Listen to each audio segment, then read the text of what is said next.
Hello, everyone! Hello, my furry critters, my denizens and vagabonds, and welcome to A Tale to D20s presents Root, the Halloween Special, where five friends journey together to tell a story of spooky proportions.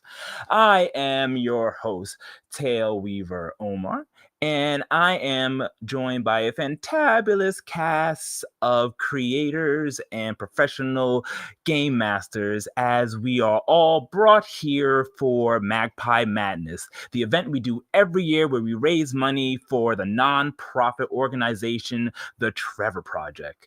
The Trevor Project is an organization near and dear to all of our hearts as they assist LGBTQIA youths when it comes to suicide prevention, critical assistance, as well as connections to all of the different types of resources they need in this world where they are marginalized and discriminated against. And they have gone worldwide and they spend so much time, effort, and love and money when it comes to helping out all the youths of our world in this crisis. And what we love to do is just give back to them and raise money. So, how can you give? Well, simple. You can go and log on to give.thetrevorproject.org/magpie madness. There, you can donate, and if you donate increments of $5 or for no cost at all, 250 channel points if you're watching on Twitch, you can enter to win a Magpie Games giveaway, a giveaway that will allow you to get a set of all the many different TTRPG games that we're playing right now. So once again, no purchase necessary either on Twitch. Just submit 250 channel points or go to give.thetrevorproject.org/magpie madness and give increments of $5, and each increment of 5, so 5 gives you 1 ticket, or 10 will give you 2, 15 will give you 3, so on and so forth. We've already raised so much, and I appreciate everyone who's given and all of you who are going to give, because they're going to such an amazing cause. So, before we dive right into our session, I would love to introduce our fantastic cast, starting off with the second in command here at A Tale of D20s, my partner in crime. You know him as Zendaric. Please give a warm welcome to Travis. Hello, Travis. Hello, thank you for the warm welcome. A pleasure to be here. I'm super excited. Ready to dive into this Halloween special. Ooh, lovely, lovely. And of course, you've seen him here last year in the years that we've done, both a player and a showrunner for Magpie Madness. Please give it up for Jeff. Hello, happy to be here. Another year, another great little adventure will be going on. So excited for this and excited to be playing with these masterclass GMs and role players. And of course, another familiar face, creator of Mercury Dice, the one, the only Erica. Hi, everybody. Erica here. As TaleWeaver said, you're a local dice maker. So happy to be back and playing again with some of my favorite peeps. And last but certainly not least, we have professional GM, professional Magpie Games trainer, and fantastic player and friend and familiar face to the channel, Luis Miguel, aka LM. How's it going, LM? That is a very, very warm welcome. I sincerely appreciate you and all of you here as well. Super duper happy to be amongst some really great friends and role players alike. Fantastic, fantastic. So, what we have in store for you all today is a epic root Halloween extravaganza. I plan on taking these 4 woodland creatures, these vagabonds who search through clearing to clearing on a spooky quest as the pumpkin rises. Will they be able to solve the mystery? Will they be able to help out the factions or put a stop to those who are trying to use these events to their own gain? And will they be able to put a stop to the rise of the pumpkin? Well, we're going to find out now, aren't we? As this is a 2-part special. So part 1, you will see here today, and then tune in next week, same time, same place, as we conclude our story. But enough about that. It is time. So, why don't we hop right in and cue the intro?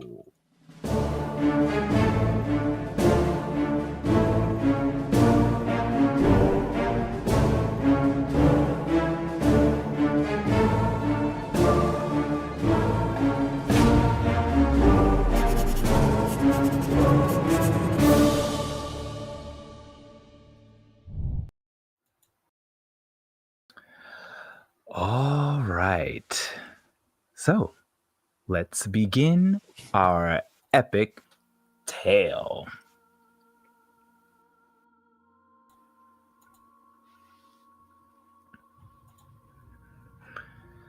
Lanterns string the treetops like a second constellation as the forest thins and a shallow bowl of meadow opens below.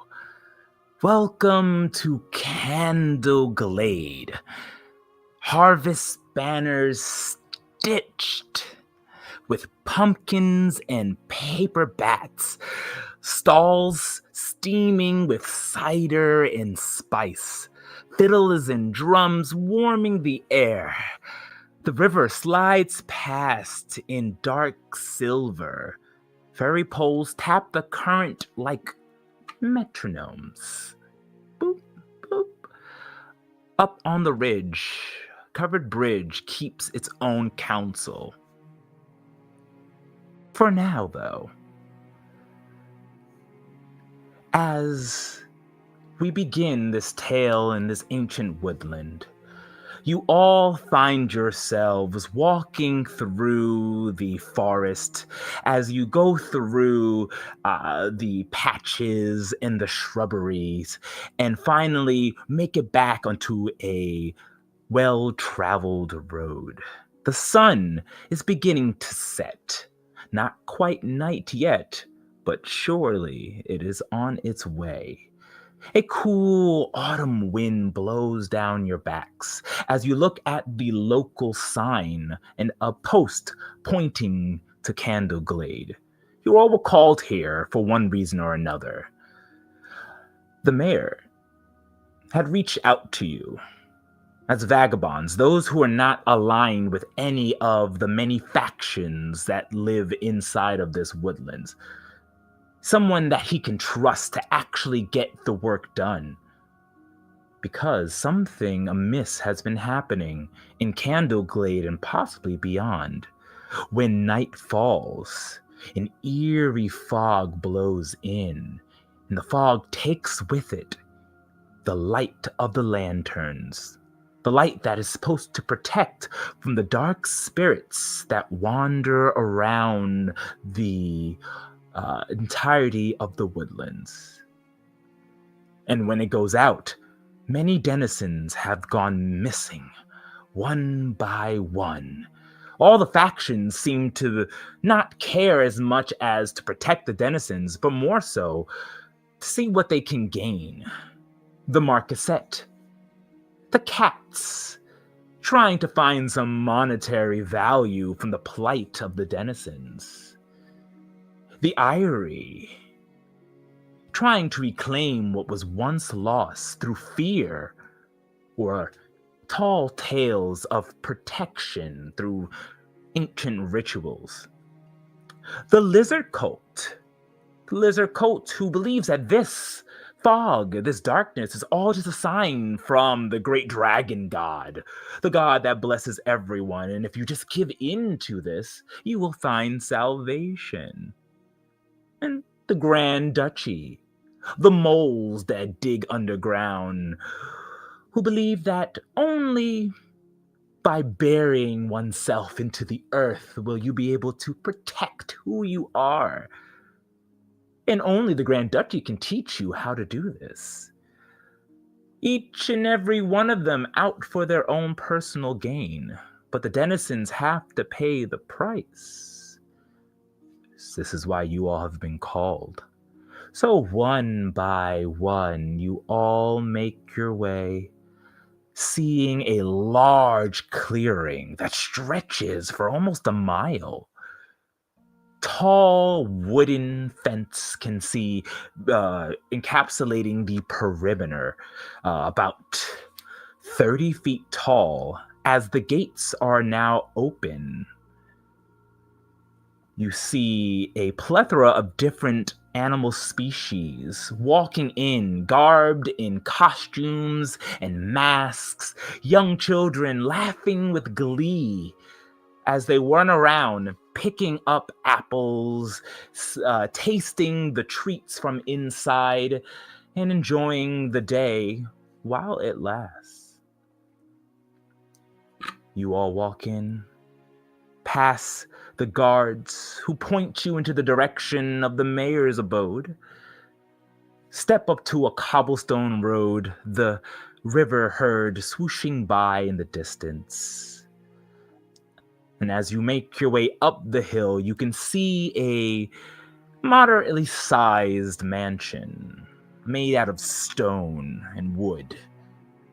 A fence, white, stretches across, and up on the hill, you can see a man with guards, garbed in some sort of leather armor and halberds and weaponry, barking orders. Though I say barking, though this man has green and grayish fur that's with two bunny-like ears that stretch up. He probably stands from this distance, you make about 5'9", wearing a green robe and a puff of gray hair underneath his chin with wrinkled skin, showing his age.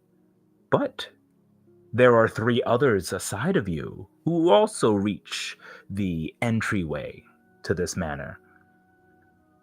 First, we see Gloam. Gloam, describe yourself how you look as you arrive here in Candle Glade. Sure. So Gloam is a black rabbit, short-eared rabbit with dark black or midnight blue, almost black leather with robes, like a cloak over the robes, sort of giving him some armor and protection in the night. He has underneath that, sort of peeking out, is a vest with, you can just see lots of pockets with a frazzle of papers and knickknacks and chains and trinkets and baubles. He has a satchel over his shoulders with even more paperwork and ink coming out. Sitting on his hip, you'll notice a fancy black blade that specifically draws the ire to those against the Grand Duchy, as it symbolizes their reign, and it is hated by all of the other denizens. He is 5.5 feet tall. Add another 1.5 feet, or another foot or so if you add his ears to that, and stands on his hind legs. And he's a little lanky and sly.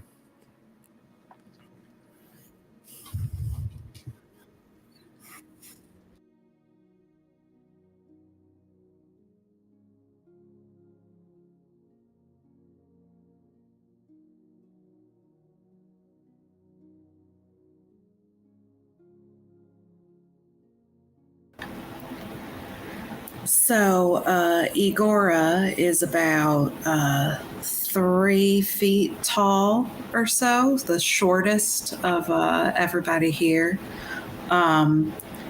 She has what looks to be almost like a yellow helmet with almost like full body plates.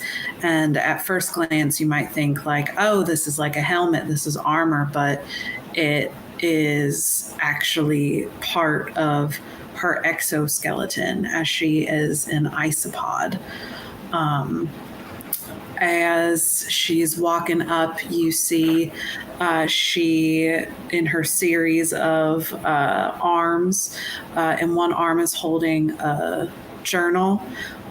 In another hand is holding a plant that she has sort of picked up, walking along the path.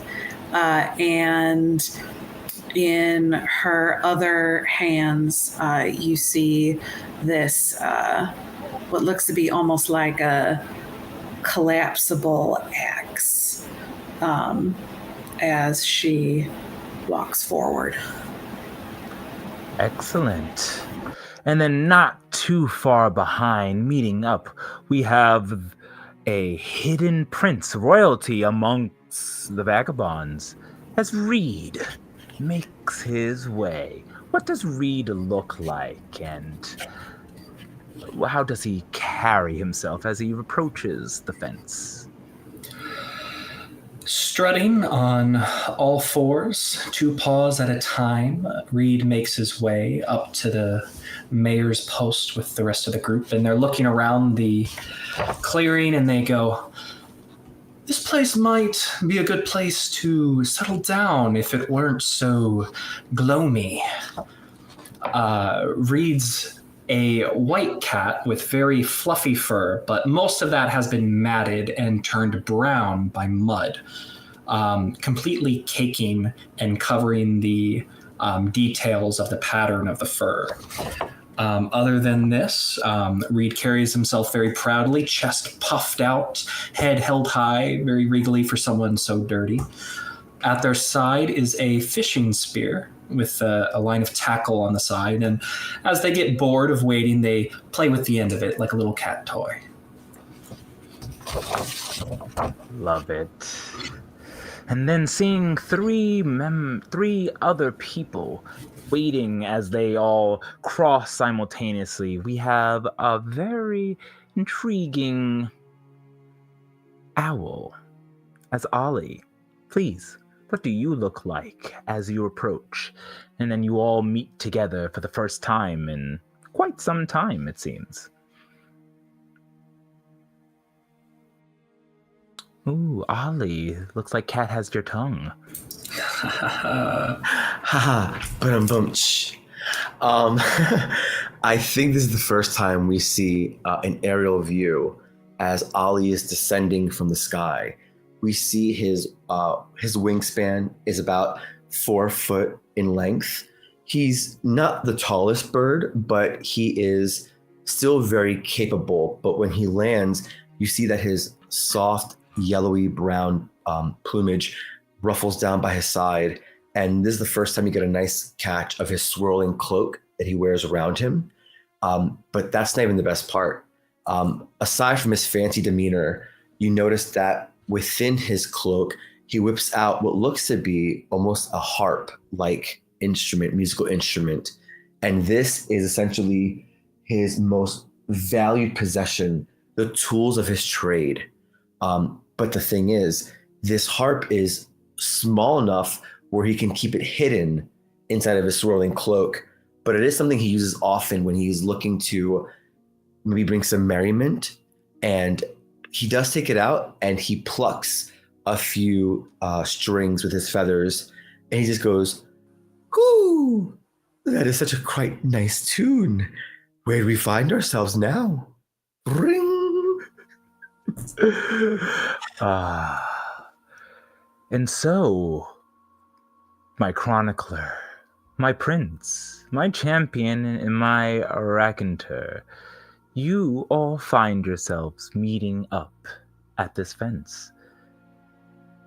The mayor is about a few yards away, but has not noticed your arrival. So, I will leave it to you, as you have first arrived. What happens next? May I use my playbook move, Adoring Fans? Certainly. What does that do? When you first enter a clearing, roll with charm. On a hit, a fan recognizes you. They relate gossip, offer a place to stay, and show your band around. Oh, fantastic. Yes. Go ahead and roll me that charm roll. So Alright, 2d6 plus thankfully, 3. I have a +3 charm because I took the playbook move Sweet as Honey, giving me a +1, bringing my charm up to a +3. All right, that is a 5 and a 6, 11. It's a little overkill. That's 14. 14. On a 10 plus, your fan will even go further to help you. You mentioned there's a lot of different species around. Mhm. So maybe a random mouse or fox catches a hint of, or maybe a hare, or whichever one has the best hearing will catch the whiff of my harp playing. But yeah. Okay, we'll say little hare, probably like a 13 years old, walks up from their gathering of treats and tricks around and stops for a moment as they are with a group of other young carolers, if you will. Oh my God. Is that... Oh my God. Everyone, guys, it's Ollie. Oh, this is why we stopped traveling together, Ollie. You attract too much attention. My reputation precedes me. Whoo! No, it gives us enough time to record all of the nonsense happening in this city. I think I overheard the mayor. I'm gonna go over there. Oh, Gloam, I didn't even notice you here. Gave me a bit of a shock. I was joking when I said Gloomy earlier. Were you here then? Or did you just get here? I was here. I overlooked your lack of taste. Hey now, that's personal. You know, I really find it funny that y'all overlooked all the tallest people in this group. The mighty Igora, we could never forget you. How have you been? Just trying to, help those who need it and try to enjoy the present day. Well, I think I need to hear some gossip over there. I can't keep my fans waiting. By all means, go, because he's going to hoot his beak off soon enough. That is true. He's gone. Ollie's gone. Ollie's already over there. Goodbye. At this point, Ollie, you arrive and you see that it's the entire fandom, the young fans, who are just idolizing you. Oh my goodness, Ollie, thank you so much. I didn't know that the mayor could afford someone with your prestige. Are you here to celebrate? Are you going to perform at the festival? Of course. Who's your favorite musician, after all? He did it. He did the thing when he sounded like an owl and replaced the words with the sound that he makes. I love it. I'm not pushing around. He did it again. Oh my goodness. I do think you should be careful though, Ollie. Things after dark here don't go as expected. A lot of people have gone missing, it seems. The mayor has tried to ensure the safety, but we have a curfew. We have 1 hour after dark. We all have to be in there, and everyone knows the coolest time to be out. Of course. I am a night owl, after all. But the night here has been forbidden from us. Yeah, they all kind of say in unison. It seems like I see the guards. They go to light the lanterns. You know, the ones that keep the dark away, the ones that's supposed to keep the shadows out. But every time they just seem to come back without lighting them, and then the fog rolls in. Oh, The fog? Uh-huh. Now, why does a little bit of nebulous matter? It's because they say those who get trapped in the fog can hear the laughter of the pumpkin. And then if you hear his laughter, he'll come and take you away, and you will never, ever see your friends and family again. I thought it was just a scary story that Ma and Pa told us, but I seen it. I saw it. When's the last time you saw this happen? Just last night. I know I was supposed to be in, but I just wanted to hang out as a dare. And that's when I saw the fog. And I saw it grab her. Grab who? Oh, it grabbed Verashika. Verashika. I say that name to everyone as if I hope that they know who the hell that is. Verashika? You know this as just, or you don't know this name simply because it's just some random child's name here who happened to be spirited away by the fog. I see. Well, you must do me a favor. And he leans in real close to the fan. I'd like to try and persuade an NPC to try to get him to stop doing that and to stay inside before he becomes the next Verashika. And I say to him, listen, I'm not hooting around. You better stay inside this time. Do you understand? And I do that really funny but also weird owl thing where my head does a complete 180. And I'd like to roll persuade an NPC with Yes, promises. go ahead and roll with charm, please. I said it does say promises. In exchange for him staying in, I will bring you some treats from outside if you promise to stay in. And there we go. I like to think that while this is happening, like Igora is just sort of leaning up against Reed and just sort of like rolling her eyes so hard she almost rolls into a ball. That's some really hard rolling. Yeah, that's a 7. My charmer is a 3. That's a 10. Oh, a 10. Yeah. I'm getting some good dice rolls out of the way now before I get to suck later tonight. On a 10 plus, they see things your way, provided you have given them a strong motive or reasonable bribe. Would you consider me promising them some treats from outside if they stay in a reasonable bribe? Oh, 100%. Especially because you're Ollie. They have no reason to think that you would be fibbing or have an ulterior motive. Okay, Ollie. Guys, let's stay inside. We don't wanna end up like what happened to Verashika. Okay, Ollie. I'll make sure everyone stays inside. Thank you. And if you need anything, is my name is Tomas.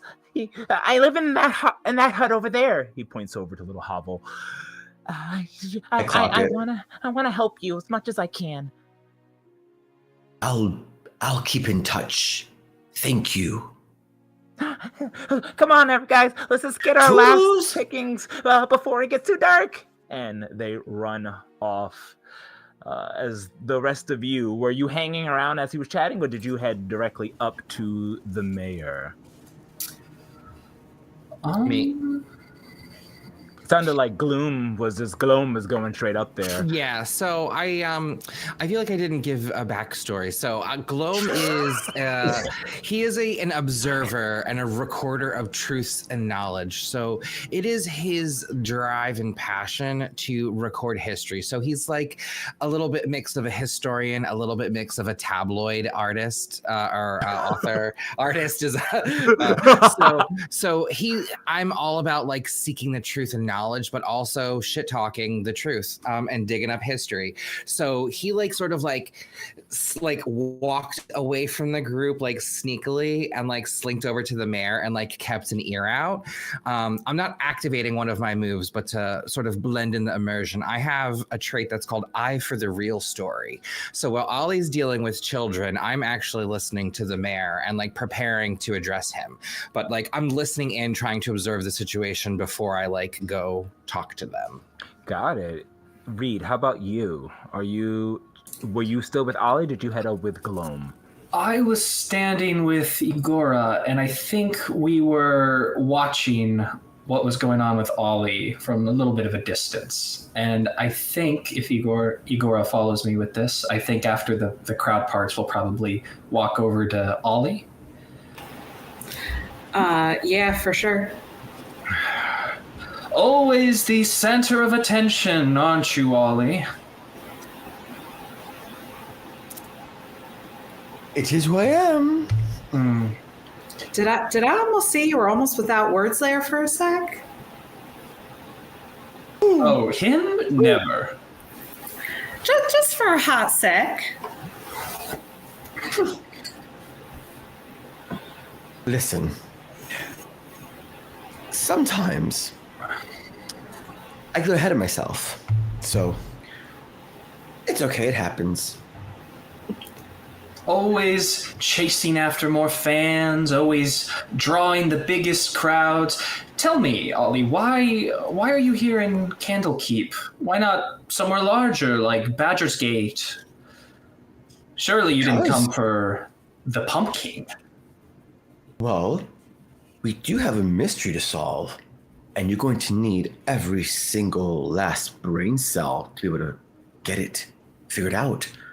I am the wisest. I am ingenious. I'm here to lend my services in every capacity. So if that means drawing attention away so you can figure out all those things, then you're so very much welcome. You're always a welcome member of the party, Ollie. Thank you. Knowing that you're young here on business is a very comforting thought. Yes. Thank you. And with Igora and Gloom at our side, there is nothing we can't conquer. Right, Gloom? Where did he go? Oh, what a pesky little hare he is. Wasn't he standing with us? I swear he was standing with us, Igora. I'm pretty sure he left a while ago. He doesn't usually like to hear Ollie's ramblings, I feel like.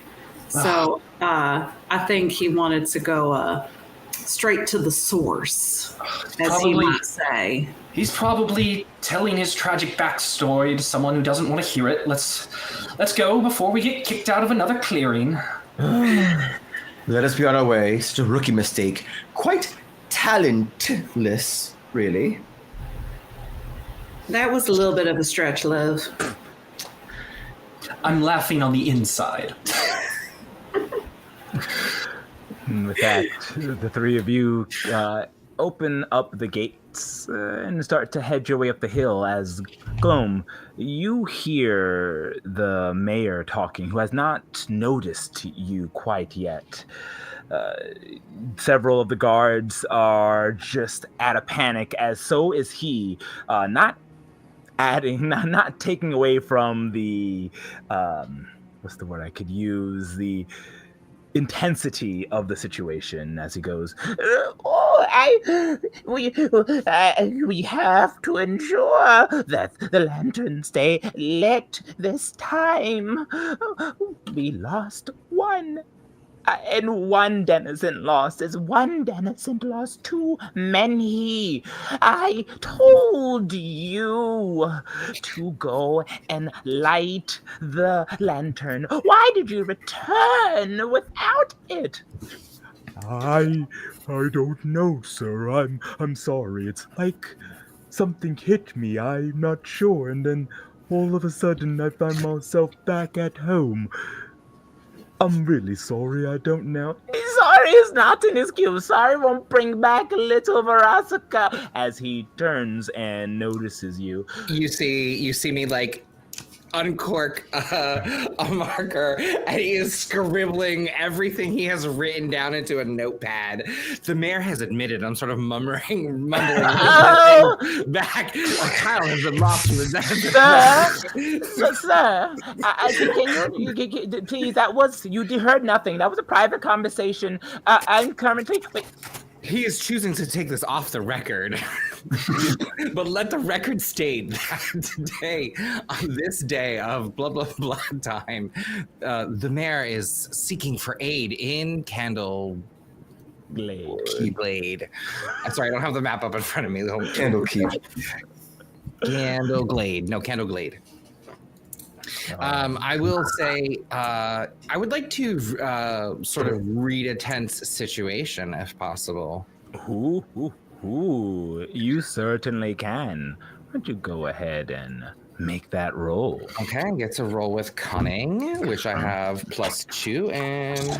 So let's make sure. Oh, that's a 7, 8, 9.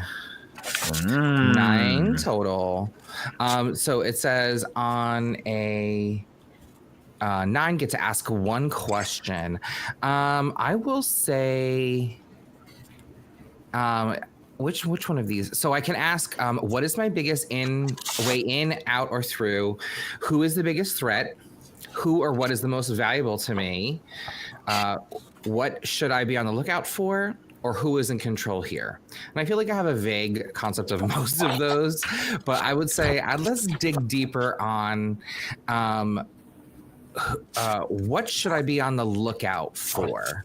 Like, what is the most important thing besides, like, he's saying the lanterns, but like, is there like a gem, a magical source? Is there like, what about these lanterns, or what more details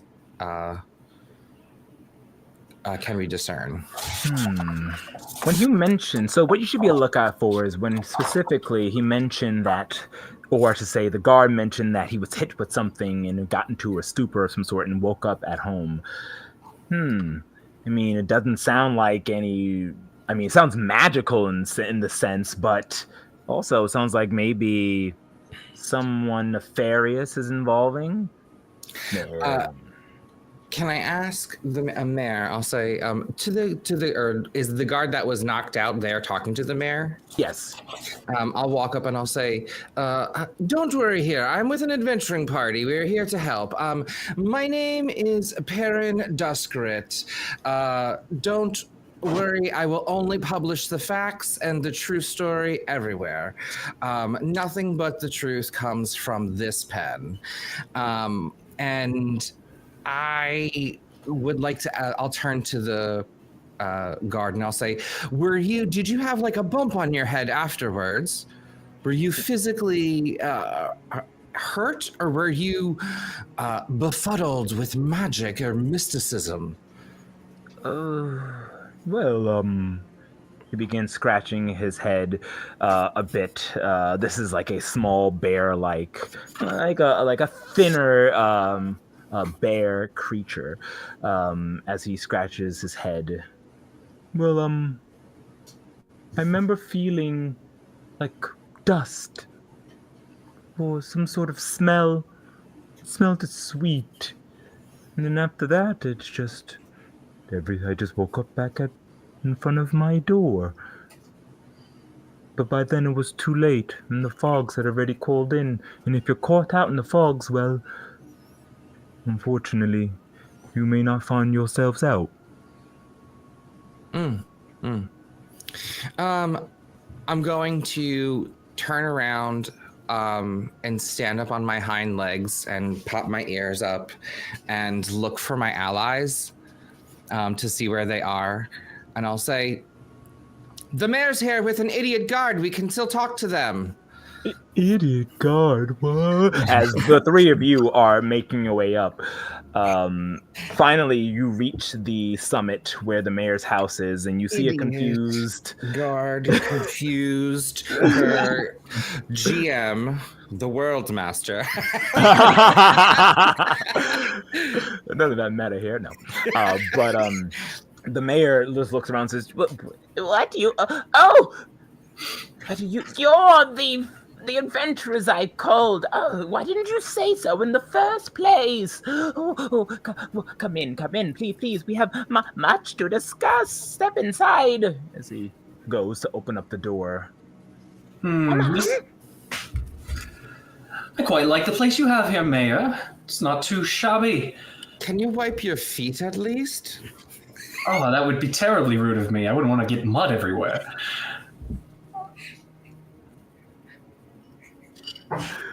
So, the mayor, as Too little, too late. You all step into the mayor's home, and it's cozy. There's a hearth made of stone with a fire going in the corner. There's small wooden couches with cushions on top of them. The smell of spiced cookies can be wafting your nose from the kitchen across the hall. As he turns around, the guards stay outside and the door closes shut behind you. Well, I'm so glad you've got my correspondence. I was afraid that it might have gotten caught by one of those marcasets, or even worse, the lizard cult. But okay.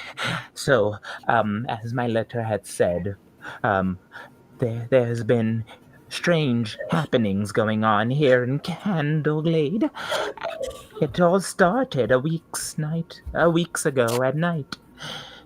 Well, we were preparing for the harvest in a few days' time, and, well, that's when we had lit all of the lanterns, of course, as is tradition, and then that is when night fell. And one by one, the lanterns all started to go out. I don't know why. There was no wind. There was no chill in the air. But when the last one was snuffed, that's when we heard it. By the old bridge to the east. A call. A wail. And then the fog. When the fog came, there were so many that were out, and one by one they were snatched.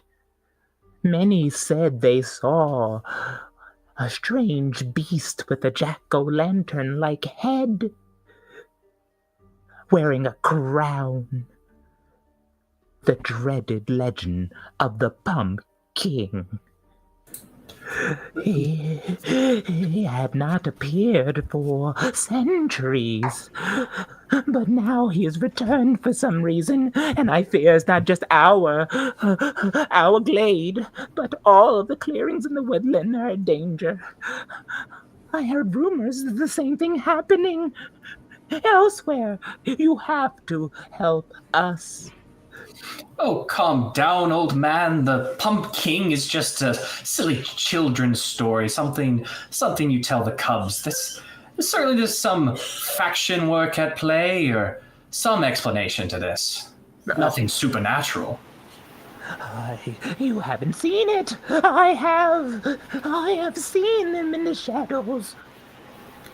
Igora's gonna waddle her way over and just sort of elbow Reed on the way, and is going to go to sit next to the mayor,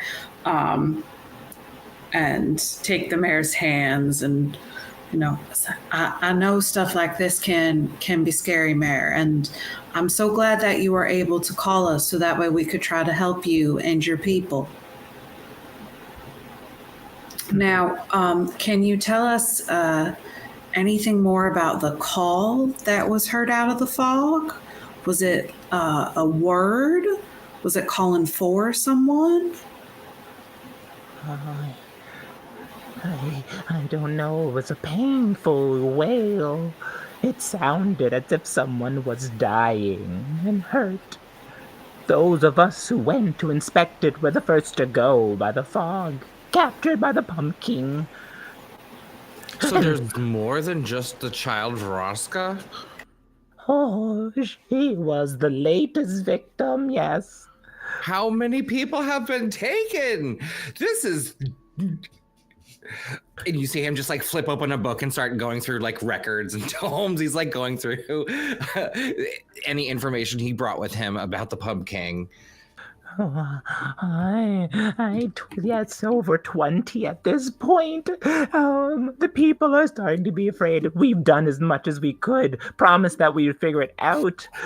We were trying to keep up spirits so the festivities can continue. This is the only thing that my people here look forward to, the harvest. We work so hard. We're always being taxed or all our goods being sent off due to the other faction to ensure that we keep this place neutral. But if we don't have a harvest, then we won't even have a glade. Don't work in the glade. You won't even have a home if people keep getting taken. I know. When did this start? Like I said, 2 weeks ago. 2 weeks. I'm sorry, a week ago. Oh, a week ago. Oh my God, that's like more than a person a day. That's horrific! Horrible! And you mentioned none of this in the letter you sent us? You led with the pumpkin returning? I fear that I think, at least my suspicions are that the factions are trying to benefit off of this somehow. I don't know.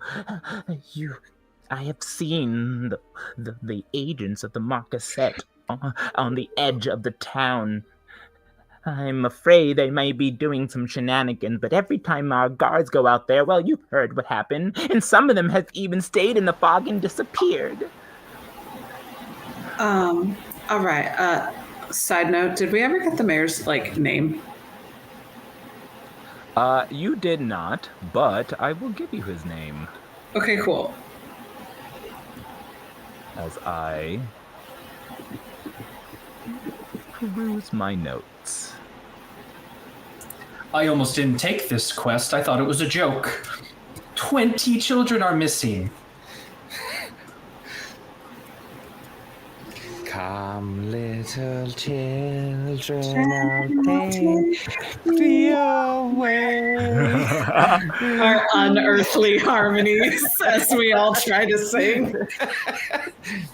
Mayor Gilroy. Okay. Mayor Gilroy, I know that you are concerned. And it's, like I said, it's good that you reached out to us, and we're going to work on figuring this out. So that way you can focus on your festival. Because right now, what your people need more than anything is something to help find the joy in these dark times. And I would like to persuade an NPC to try. I want him to get him to stop spiraling and being able to focus on what he can control with the Harvest Festival. So that way the four of us can actually have a discussion on how we're going to move forward instead of him just going down and being instigated by Glowman Reed and Ollie. Sure. What extra little for? How are you persuading him? I think I am trying to I start to talk about some of the different things that he can do during the daytime, even though it might not be the same as what has happened in the past, let's think creatively about some ways that we can, still bring some joy and sort of changing his track of mind. Got it. Giving him that motive to put on that attitude for his people to keep things uplifted. Okay. Yes. Go ahead and roll with charm, please. All right. Well, fuck. That would be a 5.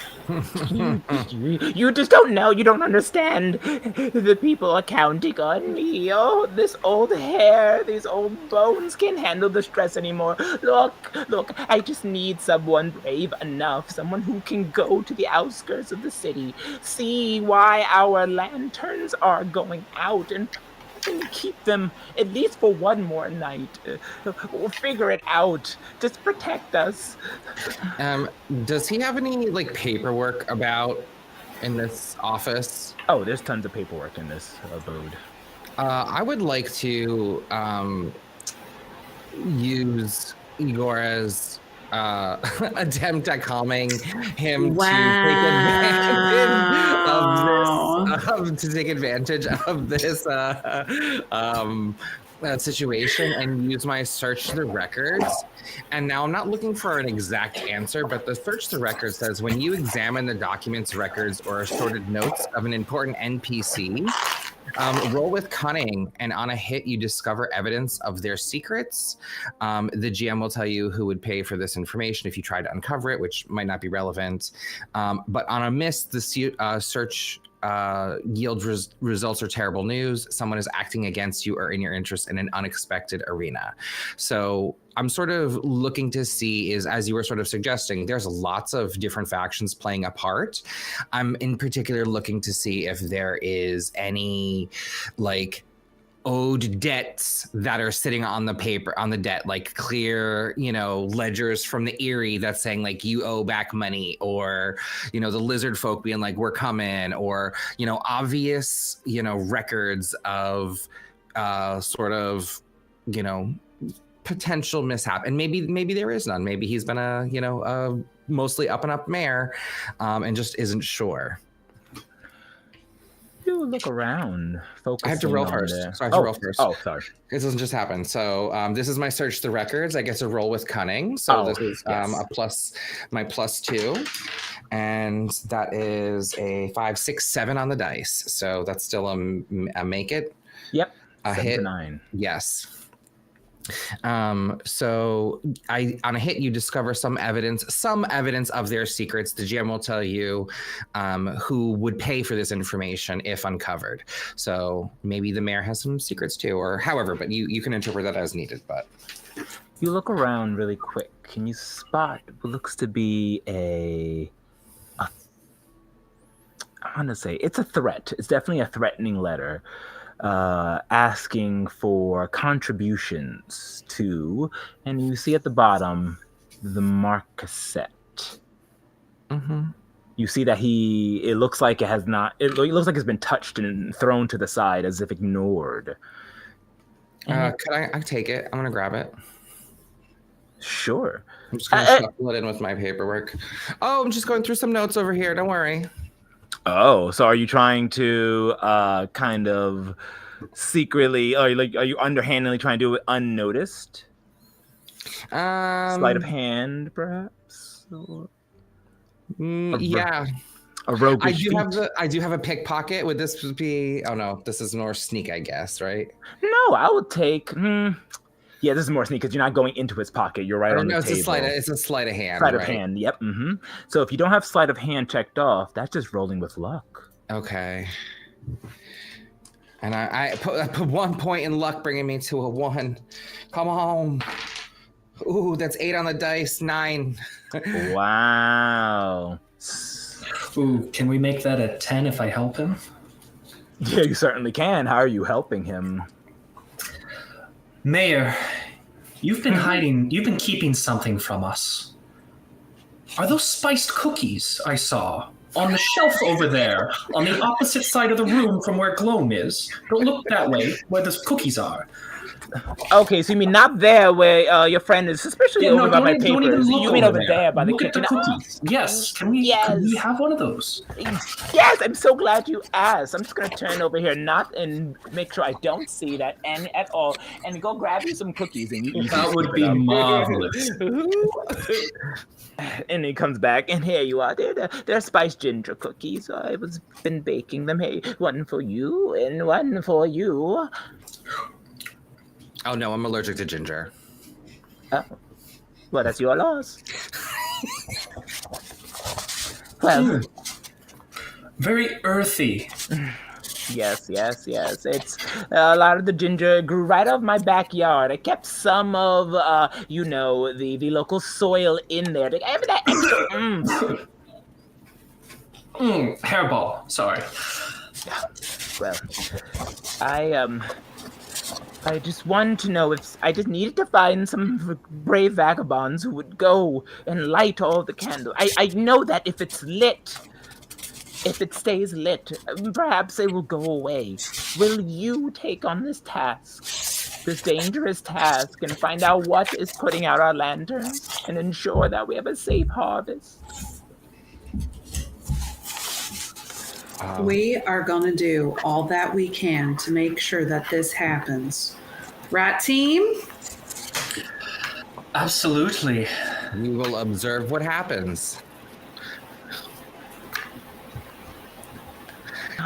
Ollie? Correct. Correct. All right. Is there any place where we might be able to sort of stay to gather some more information? To figure out what our next steps are going to be. Oh, you are welcome to, if you need, to stay as long as you want in the Candlelight Inn. There, we'll have a room waiting for you. I'll send word over immediately to Amelia. She is the innkeeper there. Amelia, all right. But you don't have much long until sundown. There's only a few hours left. So do please not dally and light the lanterns and finally put a stop to the pumpkin. We are going to do everything that we can, sir.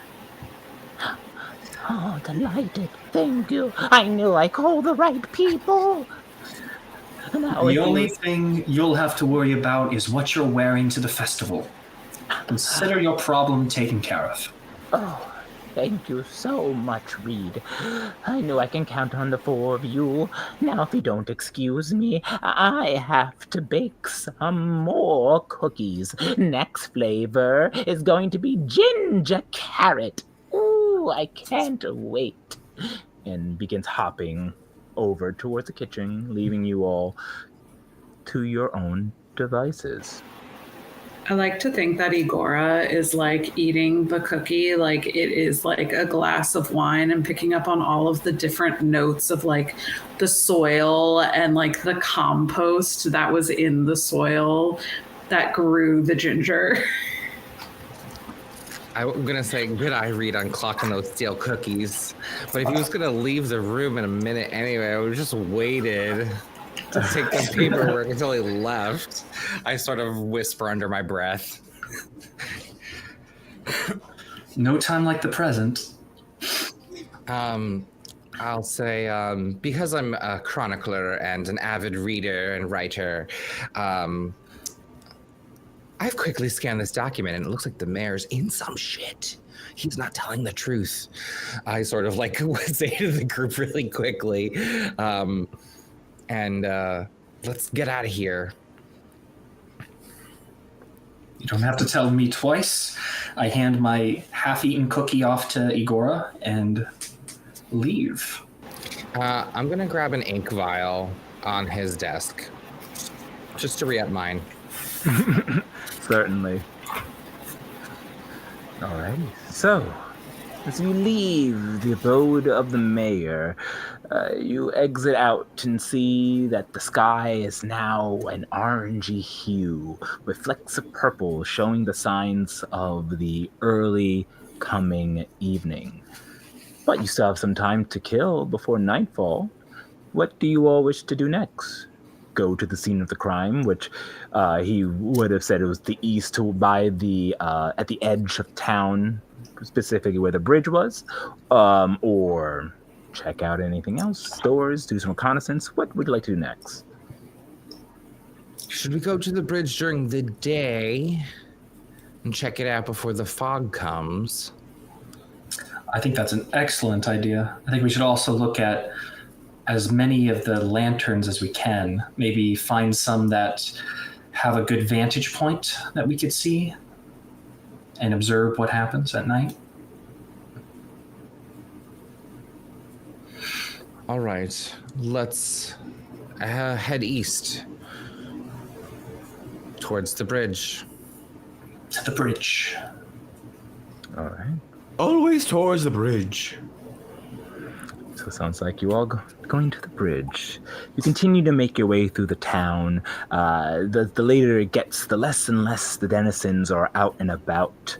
Though many do greet you, especially Ollie, who's famous beyond his own kind of inner circle. It's really shown until eventually you pass by guards and then reach the outskirts of this large city.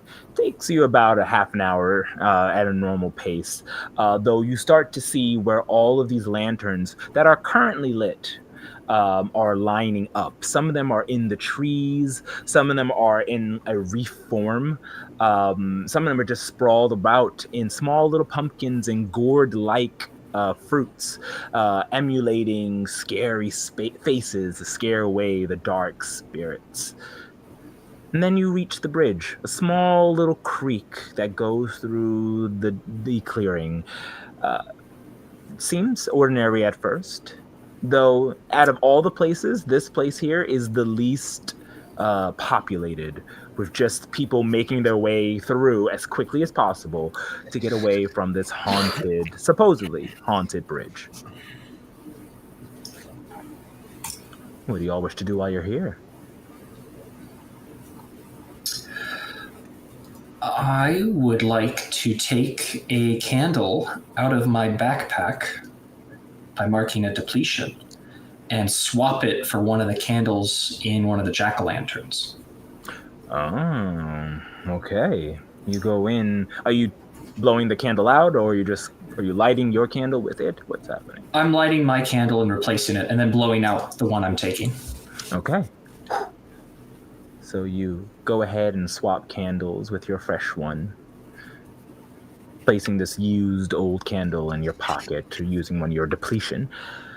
And it burns, brighter than the other ones anyway. See if that makes a difference when the night comes. Do you mean to stay here all night? I mean, to keep watch. Keep one eye open. Oh, no. I said come to check it out during the day. I figured we would go back and talk to the people at night. I'm not going to be here when the fog rolls in. Are you kidding me? Oh, don't tell me you believe in that hogwash, the pumpkin. Look, he was close. I have in my records, it wasn't a few centuries. It was a century and 25 years since the last Pumpkins records. Tap, tap, tap, tap. He points to his notebook. There were sightings in the past.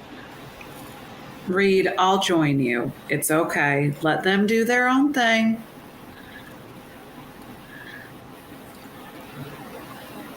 Very good, Igora. It's always good to have you by my side. Likewise. Ollie looks a little ruffled, and he says, "Ooh, I'm not afraid of anything. Again, remember, even the quietest night carries secrets on the wind. I'll be there as well." Fine.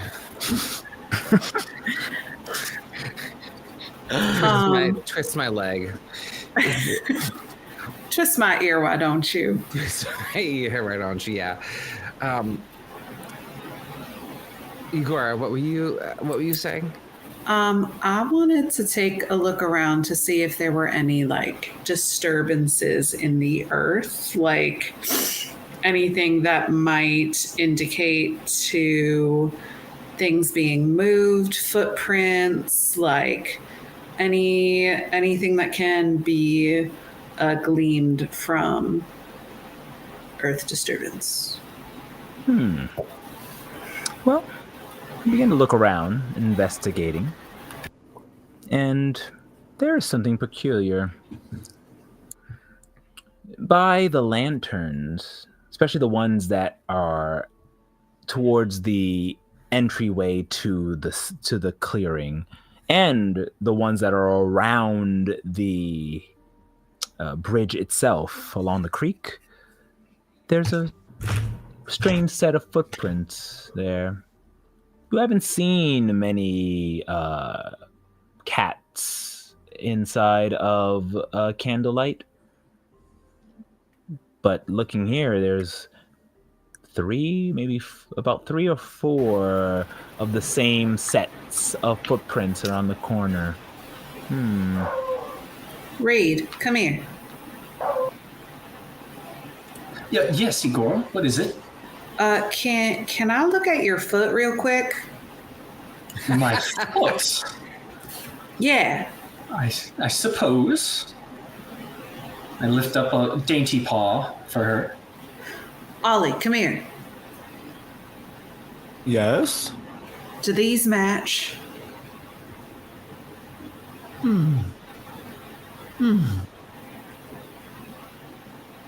Is this worthy of a roll, or would I just know that they are not a match? You would know that's not a match. No need to roll for that. No, not at all. All right. Gloam, do you have any records of animal tracks in all of those journals and notebooks of yours? Just a minute. And you see him sort of, he pulls over his satchel over the front side of him, and he like flips up the satchel and starts digging through notebooks, pulling out one notebook, another survival notebook. And I'll use the worth of a book. When you study your tomes and scrolls to discover old techniques or methods to solve a problem, it says decide what you want to accomplish and tell the GM, and the GM will give you between 1 and 4 conditions you must fulfill to discover the path forward, including time taken, additional information needed, mentors, translators, etc., etc. And then when you fulfill the conditions, you gain whatever knowledge you seek, and it's up to you to put it in use. So hopefully this will be rather straightforward and easy. With some books on tracking. Alrighty.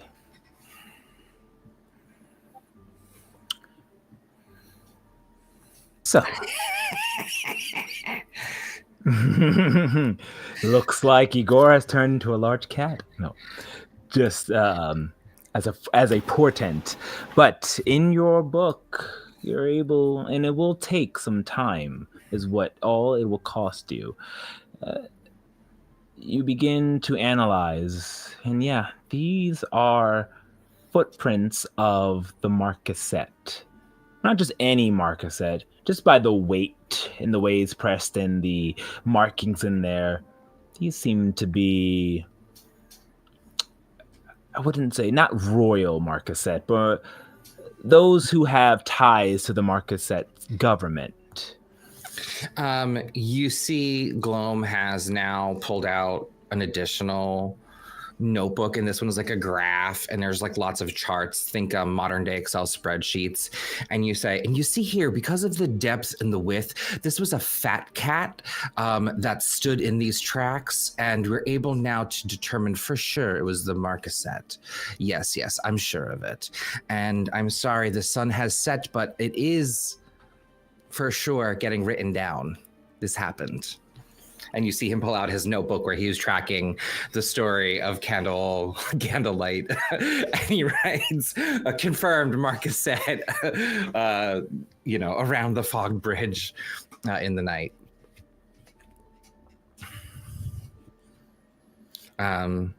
So I guess we take, an hour or two. Would you say it's, because you said it was a few hours before sunset. So is like the sun setting now? Is it like...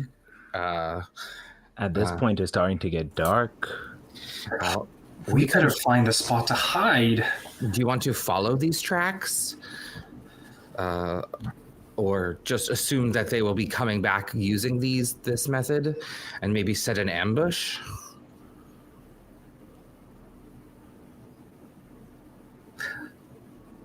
I think we should hide and wait to see what happens in this area. Do you just want to take a nap? I want to, but I don't nap on the job. I'm fine with hiding and seeing whom comes. We now at least can use this knowledge to ensure that we don't get seen. Hopefully. Well, that will be easy for me, so I hope you all have some luck finding some good spots to hide.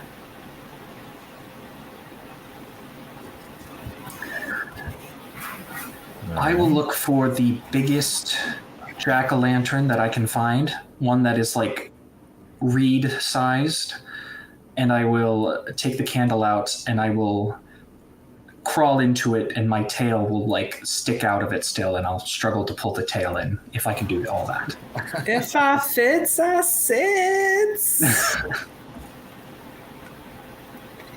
I'm gonna turn to Ollie and say, like old times.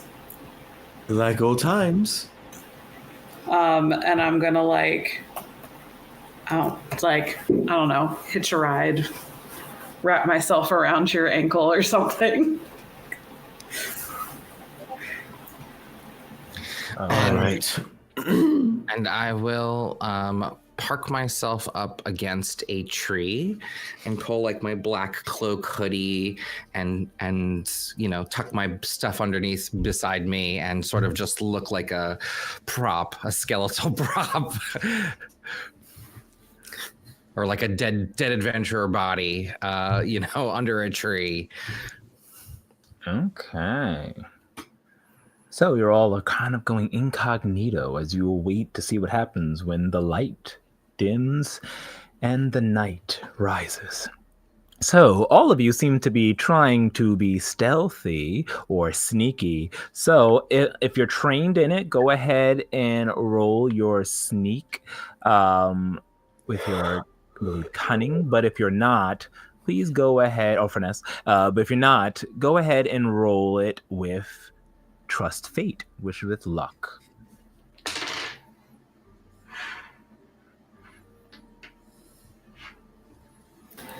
That would be an 8. Which would be the appropriate roguish feats for this right now? This is going to be a sneak. Okay.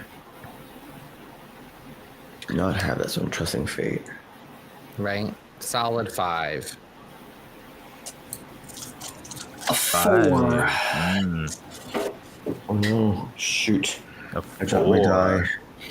That's not a good sign. Could 4. not get that tail in there. It's still I poking out. mean, I got a 10 minus 1. That's a 9. A 9. Okay. So you can, those of you who did not roll a 10 or higher, so 7 to 9, you can mark an exhaustion or a risk will come to bear upon you. So let me know if no one's not. And if you just failed, well, you'll see what happens. I'm going to mark Ollie. my exhaustion. Are you doing the exhaustion? Yeah. Okay. I will do the same. All right. But Gloam and Reed, unfortunately, the two of you miss. We don't say fail here, we say miss.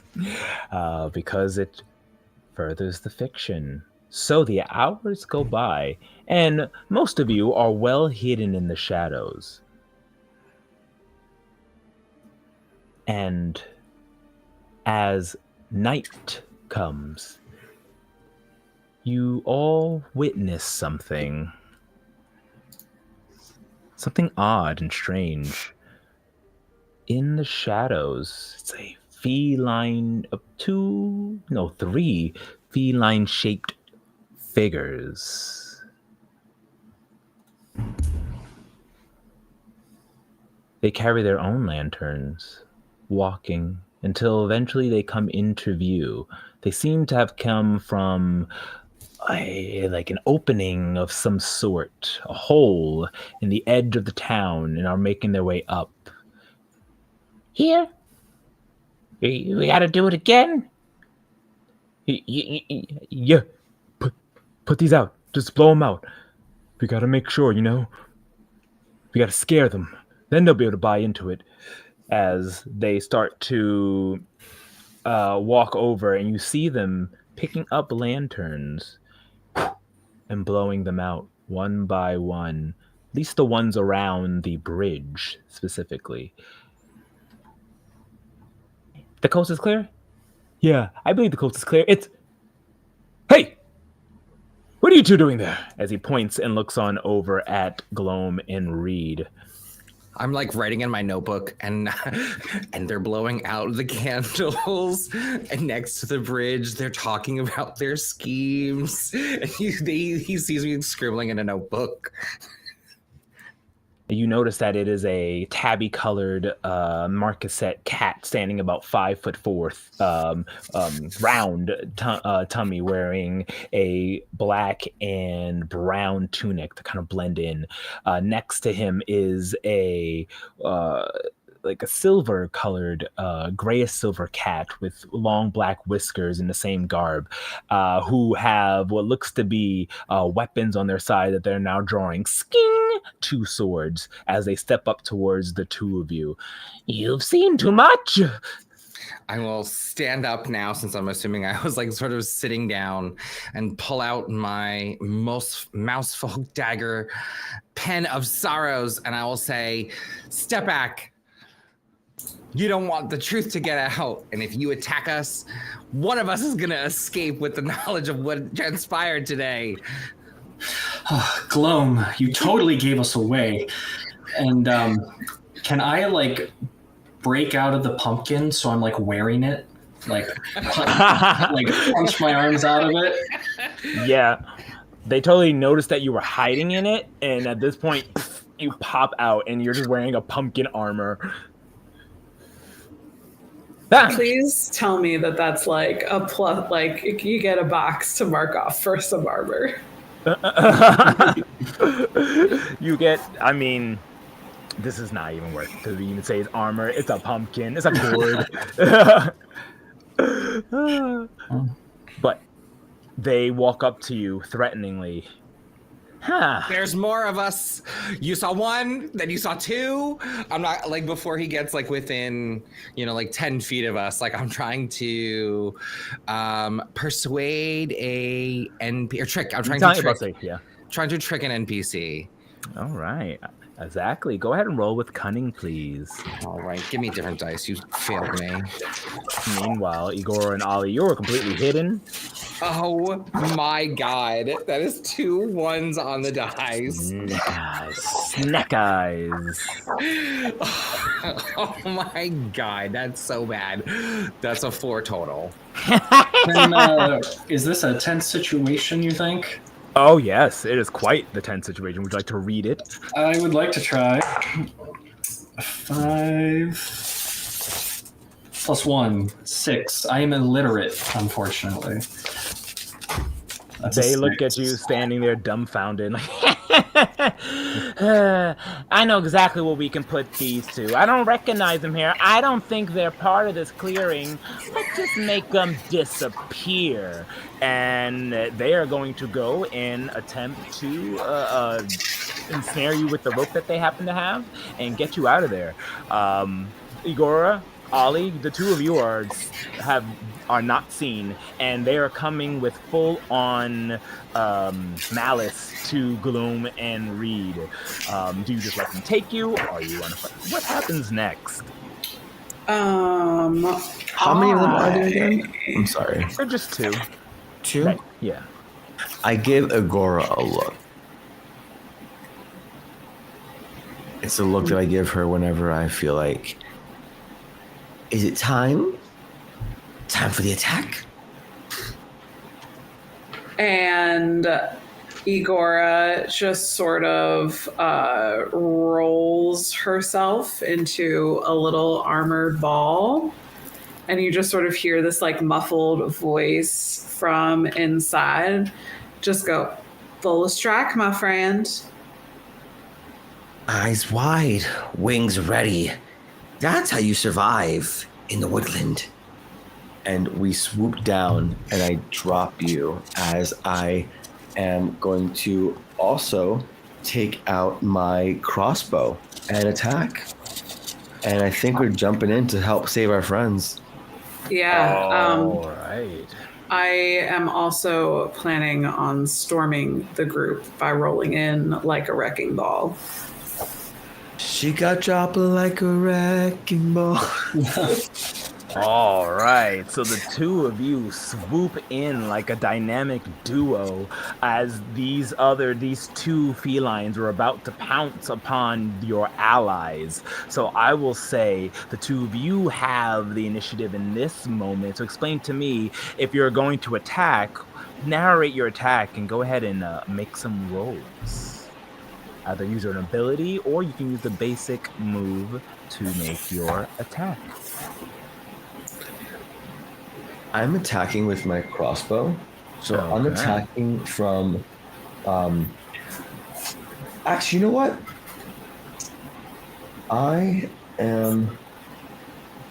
My crossbow has a awesome little weapon tag that is a special tag that is called Trick Shot. Ooh. And Trick Shot is something that allows me to essentially it's my weapon skill that when you fire a clever shot designated to take advantage of the environment at any actually I'm sorry, I should read my move before I try to use it. Ollie, Yeah.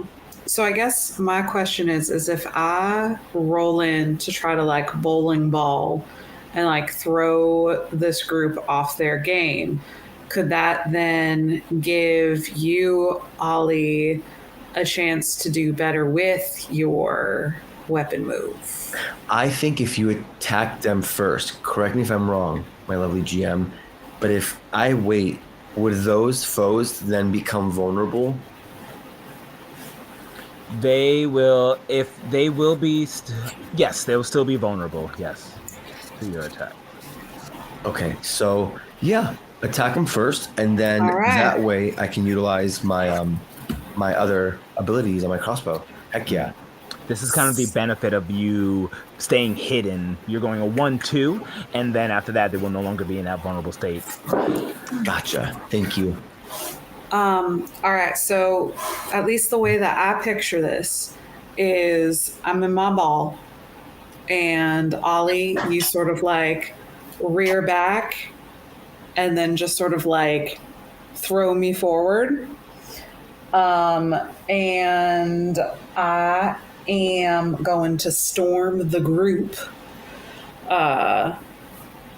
And I'm going to mark exhaustion to roll with might. Because you're a mighty one. I am. I'm +2 in might, y'all. So let's see. Please hit. That would be an 11. Nice. Ooh. All right. You know, you really shouldn't have messed with us, you know. What do you mean? And describe how you that 11 goes off. So I sort of like to think of it like sort of like bowling ball style, except like targeted. So it's like a honing missile. So it's like I sort of like trip over one guy and then I trip over another and then I trip over another and do like a little spin flip and then unroll and land a la Black Widow. And sort of like turn over my shoulder and be like, Gloam wasn't lying. There were more of us. And so on a 10 plus, I get to choose 2.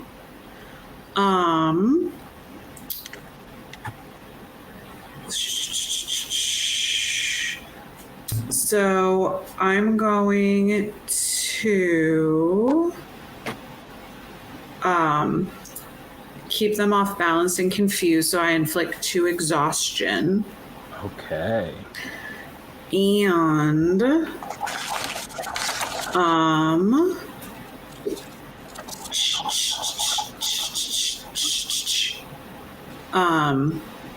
I think I show them up and inflict 2 morale harm.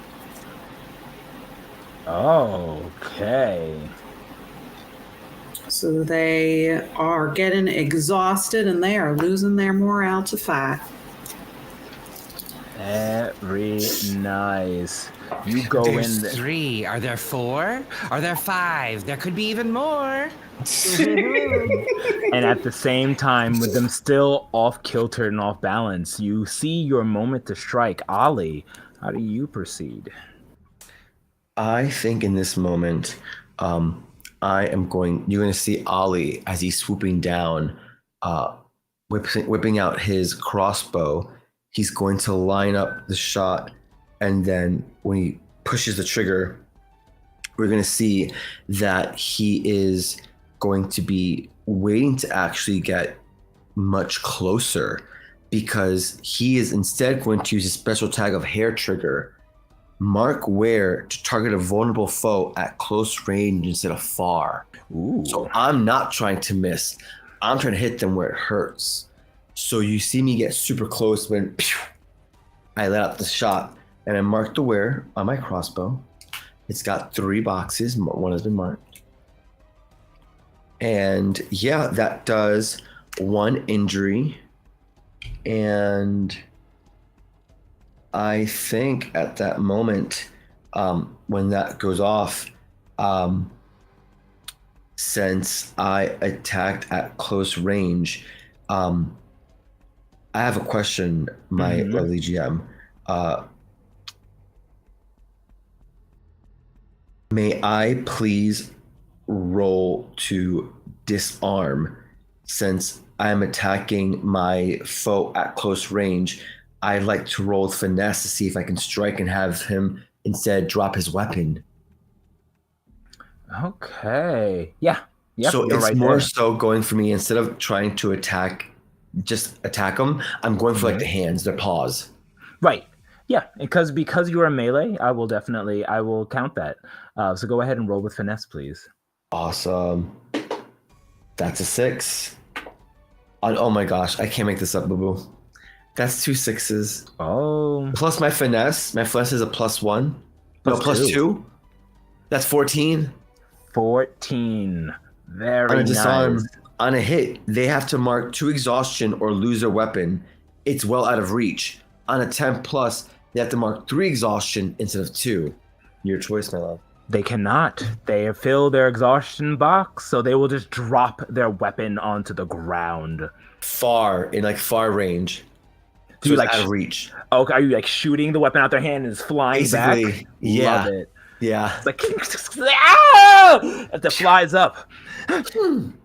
And that's just my first shot. I'm a hoot at this. Yeah. And did you inflict any injury? It would have been worth 1 injury, my love. 1 injury. Okay. So this guy, and it's up to you if you want to end his life or just incapacitate him, because he has hit on the ground, incapacitated, leaving just the other silver cat left, who still has his weapon. No. I'll get him. I promise. I'll take him, and we'll walk up towards and grapple Gloam, grabbing him by the ears and placing a sword to his neck. You stop right there. Drop your weapons, or I'll slit his throat. Can I grapple back?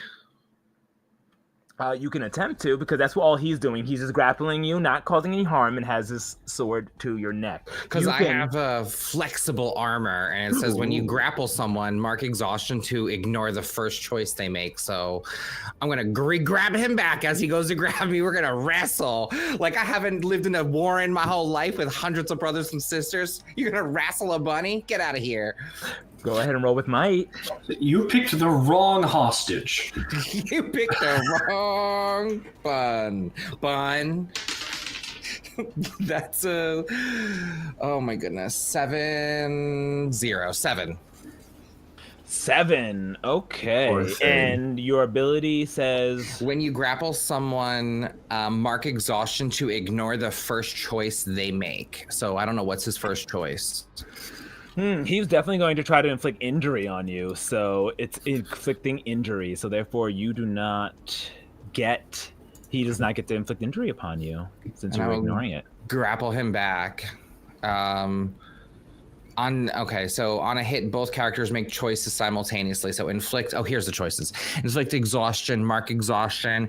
I'm going to. I will. I will mark a second exhaustion, to inflict, 2 injury on him. And sort of like as he goes to as he goes to attack me, I sort of slinky around him and like go and grab him and slowly chokehold him. Nice. Do you intend to incapacitate him or kill him? Because he had 1 more injury that he could take. I will incapacitate him. Gloam is a champion of the truth. He is not a murderer. He is a seeker of the forbidden, the lost, and the buried, but he is not a homicider. Okay. So you wrestle and tumble around like the nimble bunny that you are, flipping him to the ground. He goes, oh, oof, oof, as the other one's on the ground as well. Oh! And they are currently at your mercy. They go, oh, we give up! We give up now! We give up!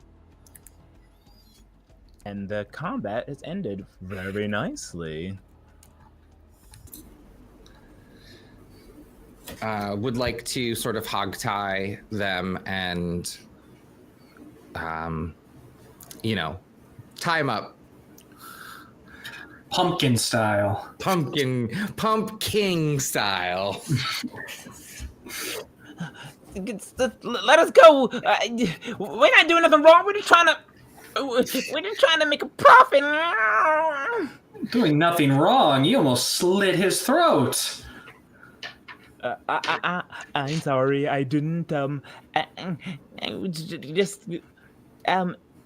And he begins. He's just kind of stuttering and not able to spit out his words. Do you apologize? Yeah, we apologize. Yeah. Oh, that didn't seem sincere. I'm gonna tighten the bindings. And then I'm gonna put like a sock through his mouth. He's a liar. Right, and then I'm writing that down. What's your name? What's his name? He's a liar. His name is Boromir. Boromir, thank you. What's your name? My name it's Lysander. Lysander. Oh, thank you. And I see here you have the Marquisate crest. Who's your faction leader? She's just the Grand Marquis herself. The Grand Marquis herself. Okay, cool. So I'm gonna write a letter to her. Please don't. No, she doesn't know what we're doing here. We were just trying. We're just trying to get. Oh, so she doesn't know what we're doing here. So whom does know what you're doing here, or was this your idea? Go ahead, and I'm gonna give you a +1 hold because of the situation that you're in.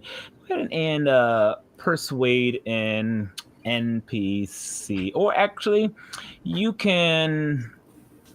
You're not really persuading him, more so. Yep, persuade an NPC. Go ahead and roll with charm. Sure.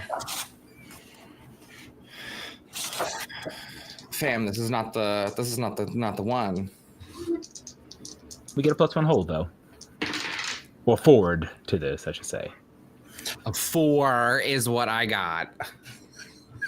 I can't tell you. I can't do. He'll kill us. He'll kill us. He'll kill you. Okay. And you see I have my dagger, and I sort of go to poke it into him, but then I pull it back, and the hilt I uncap, and a pen comes out, and I start writing, "He'll kill you," and I start taking more detailed notes. I'll be like, "Look, the more you tell us, the better the situation is for you." But I get it. You have to keep your allegiance somewhere, but let's just say I'm not a killer, but someone will. Look how dirty he is. He doesn't mind getting dirty. And I'll point to Reed. Yeah. The one ungagged one goes, look, we have to. I should say Lysander. We have to get out of here. It's getting too late. We would just need to turn off the lights and then leave. If we don't, and then you all hear it. A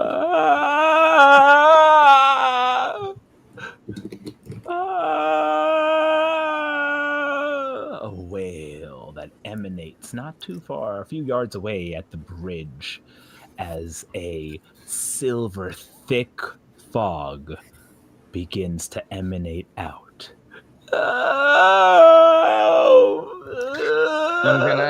I'm gonna kick one of them and be like, "Stop moaning and tell your friends to get out here."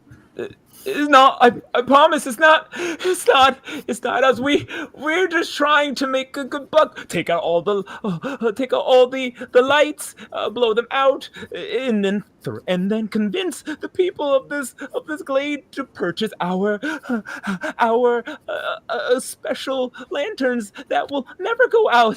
Where's your special lanterns? You turn. They look, and their lanterns on the ground out. Your lantern's out. Well, we're gonna leave this lantern here for you guys. Let's go and see what happens to these cats here.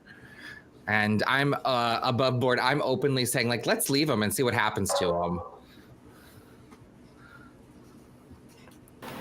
Let's go. Does the wailing sound familiar?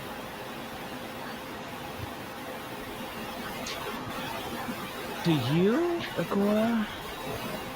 Yes. You can't quite put your finger on it, but that voice is familiar. But before you're even able to say something, two flaming eyes appears in the fog. Ching! Sounds of chains rattling.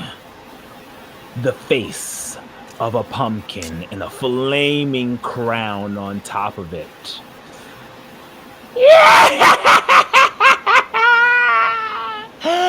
Tithes need to be given. If tithes were withheld, then the pumpkin will take what's rightfully his. Your soul. And with the chattering and the yelling and the laughing of the shadows, you see the figure getting closer and closer towards you. And there is where we will take a quick break. Oh, Dang it! Oh my goodness! So we have met our first, complete our first quest, you will, for the denizens, and we'll see what comes of that after this. And messed up with the marcaset, so we will see what that brings with it. But after this, we will follow up and perhaps dig deeper into this mystery, traveling to other clearings to figure out the mystery. But I give too much. Please stay tuned, everyone. We'll be back in just about 10 short minutes, and we'll go on with the second half of our Halloween special. See you soon.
And we are back. So welcome back, everyone.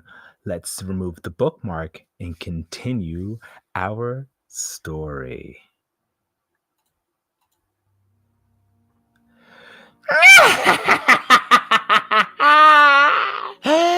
Your souls will be mine since you refuse to pay the tithe.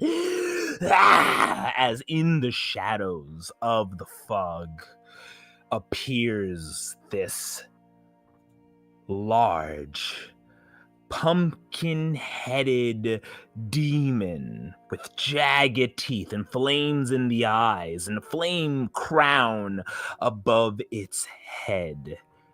It whips out a sickle about 6 feet long and begins to cut all the brush and shrubbery in front of it as the thick mist and fog swirl around it as if coveting it, holding it, empowering it. And the two Marcusite cats, the one that has been gagged, is like, but let us go, please, we'll tell you everything. Just let us go, don't leave us here. What are you doing? Reed, who was previously mocking the tale of the Pumpkin King, is currently standing there going,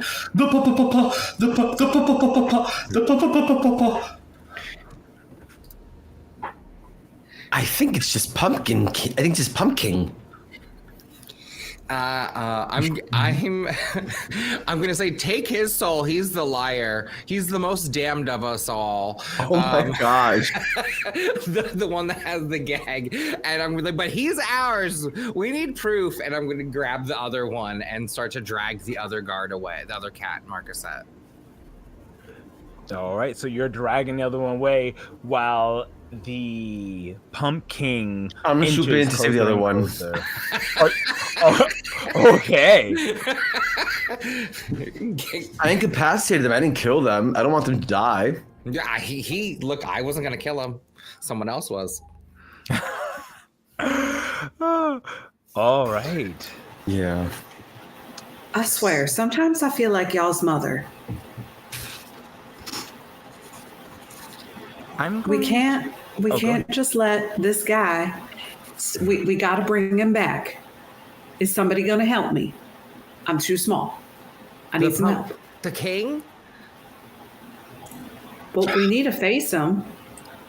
No, ma'am. Agora, now is not the time to fight. It is time to run. I think I agree with them. We must live to see another day. Hoot hoot. Look, even I've packed up my tomes. Click, and you can see like the cap is on the pen. like he is out the door. Like I have like the one cat like over my shoulder as I am trying to like hop away. I turn to Reed. Reed, we can't let this other cat. We can't let him fall victim. They've both been taken, haven't they?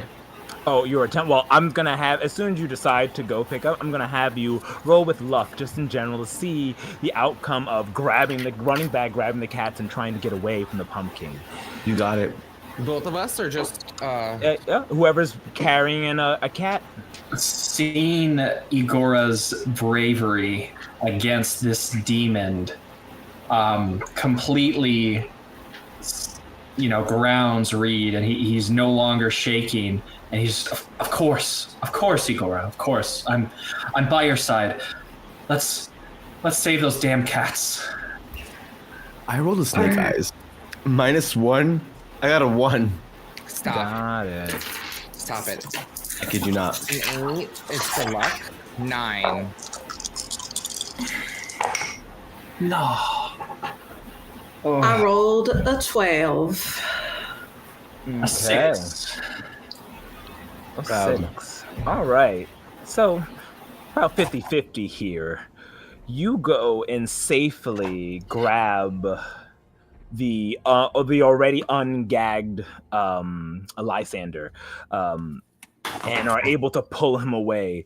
Though, as you go, those of you who go to grab Boromir, who's like, Boromir is now nearly face to face with this dark entity. You can clearly see it as no shadows, just a full-on tall body with the head of a flaming pumpkin and a crown of flames to match. Look down and say, "You have sinned. I see it. I smell it on you. And since the tithe has not been paid, your soul is due." And he stretches out with his sickle as Igora, you go and grab an attempt. But in that attempt to get him, there is you risk, or doesn't have to be Igor, it could be anyone, but as your group roll, you will risk a harm as the sickle slashes down and will cut one of your arms in the process. Who wishes to take that harm? I will. I got a snake eyes. Okay. It's only fair I take Well, it. hold on. Oh? Because I would like to use my drive because I can advance when you express or embody your moral principles at great cost to yourself or your allies. Describe how you do this. I'm going to reach for, it was Boromir. Mm-hmm. I'm going to reach for Boromir. I'm going to grab him by the scuff and sort of whip him around and then turn to be face to face with the pumpkin. And I'll say to him, nobody is able to avoid sin. That doesn't mean that they are unforgivable, and you best remember that. And then as I go, I picture as I go to turn to continue to take Boromir to safety, one of my arm leggies just sort of isn't as close into my body, and in retaliation, that's probably when the pumpkin just goes. And sure enough, he does, slashing down on one of your limbs as you barely tumble out the way, continuing with the much larger than you feline, who the gag comes out, help! And you begin to escape as you hear Igora, since you really want to take this, you... the eternal dammer, the one,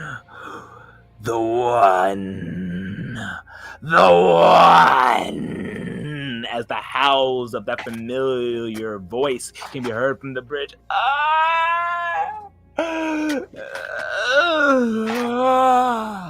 But you all hoof it and hightail it out of there, making your way. Where are you going? The mayor only said the only safe place to be is indoors. So, what? A random house? The inn? The mayor's place? Where are you running to? The place where my original fan had spotted me. When I used adoring fans, they offered me shelter. Certainly. So, you go and run over, spotting the hovel that he had pointed to before, before knocking on the door.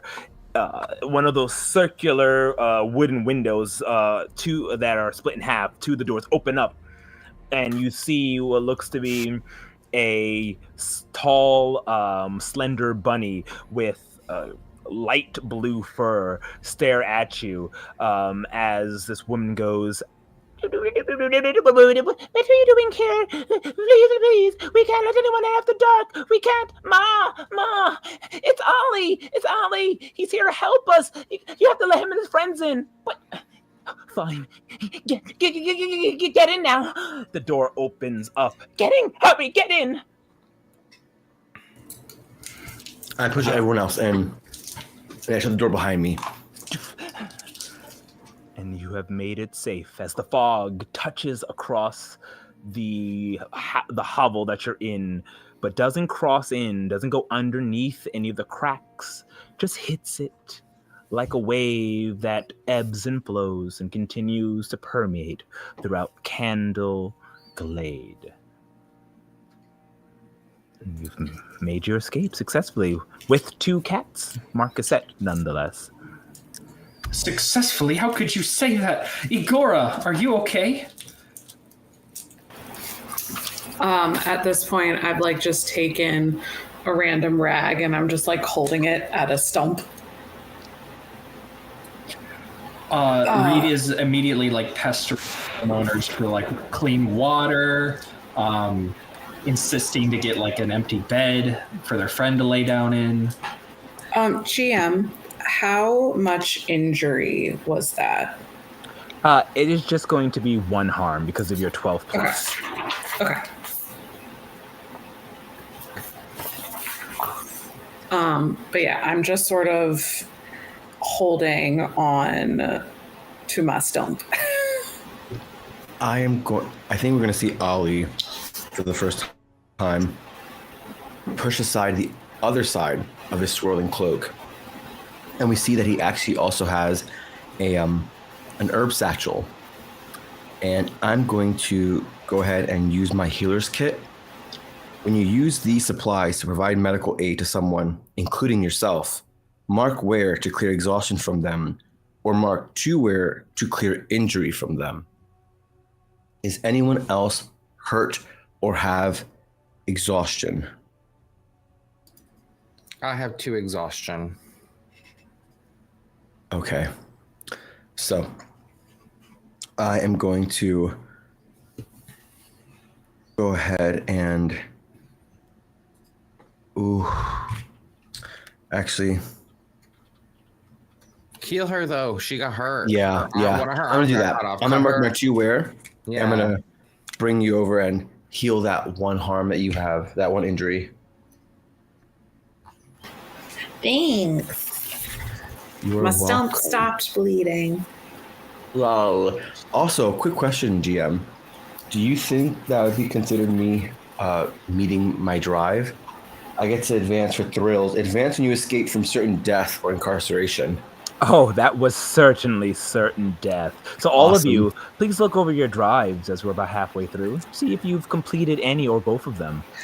I was gonna say I totally forgot about this earlier, but I think my clean pause would have triggered earlier in our first half with the mayor when I stole his paperwork out from under his nose and Reed helped me maintain a believable veneer of innocence.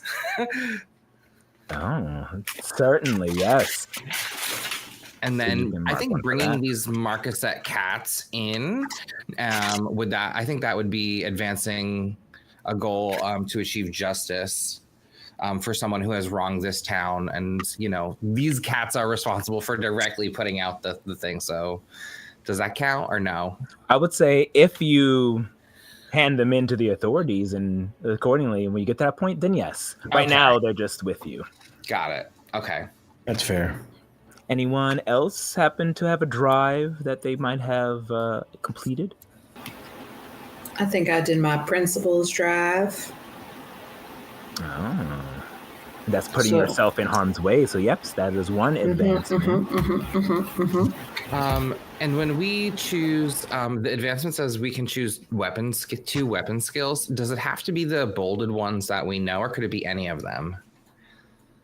I believe it can be any of them. Those are just to start. Yeah. Those are just the starters? Okay. Just any of them. Is look into the book page and just pick whichever one you want and let me know which one. I'm taking Confused Senses and another one. I'm not sure yet. Yeah, you can hold off. How about you, Reed? Did you complete any of your drives? Not yet. Night is still young.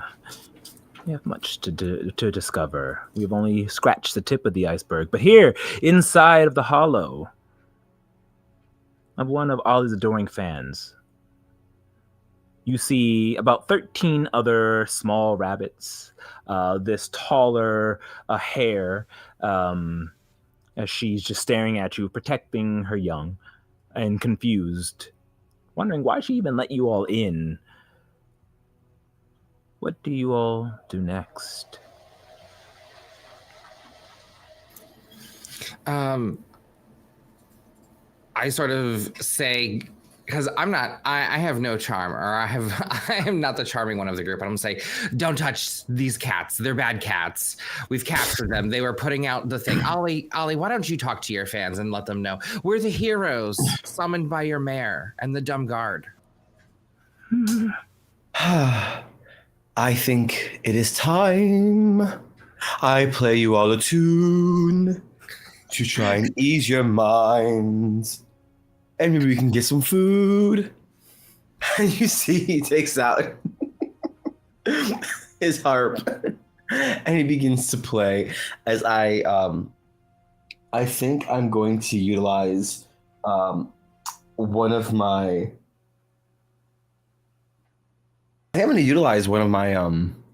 new playbook moves I just unlocked. All eyes on me.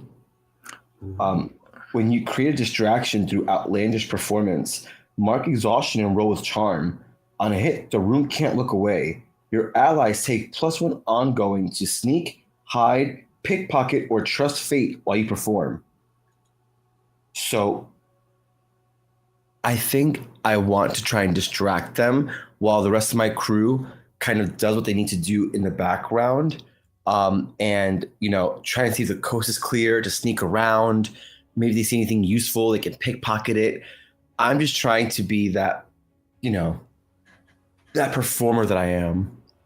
So steal from a fan? I'm not the one stealing. Heard it here, folks. I mean, Glom will not past Glom. He'll take it. I'm not the one stealing. I'm performing. So I would like to know if that be okay. Certainly, yeah. To try and distract them from the current issues at hand. Oh yes, they are currently stressed out, especially the mother. Of course. Sultry music can definitely distract her. She goes, All right. I got a 6 and a 2. That's an 8. My charm is 3. Oh, that's an 11. Good shit. Yep. On a 10 plus, hold 1, spend the hold to grant an ally a +3 for one of the aforementioned rolls instead. Is anyone trying to sneak, hide, pickpocket, or trust fate while I'm performing? You don't have to. I don't think so. Okay.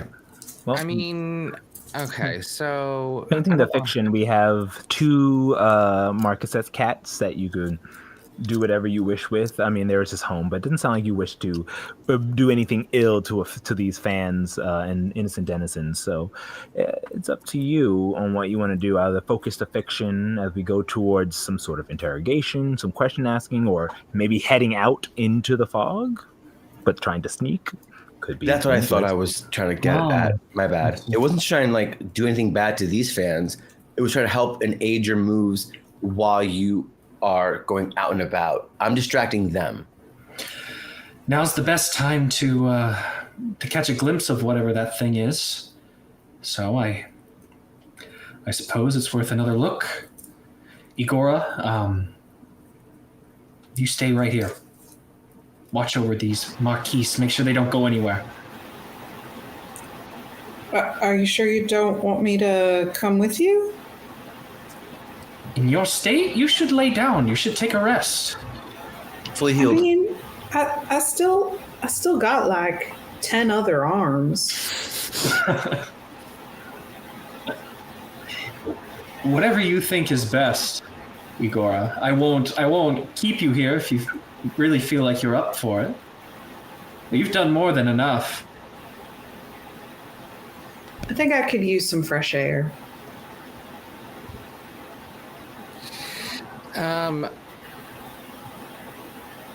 Gloam, I am a chronicler by oath, but an observer by discipline, and it is my duty to record these events. I will go witness. And also, I just realized that my observer nature says clear your exhaustion track when you enter a dangerous situation to try and witness a significant event. And I would argue that being on the bridge when the fog rolls in is a significant event. Oh, yeah.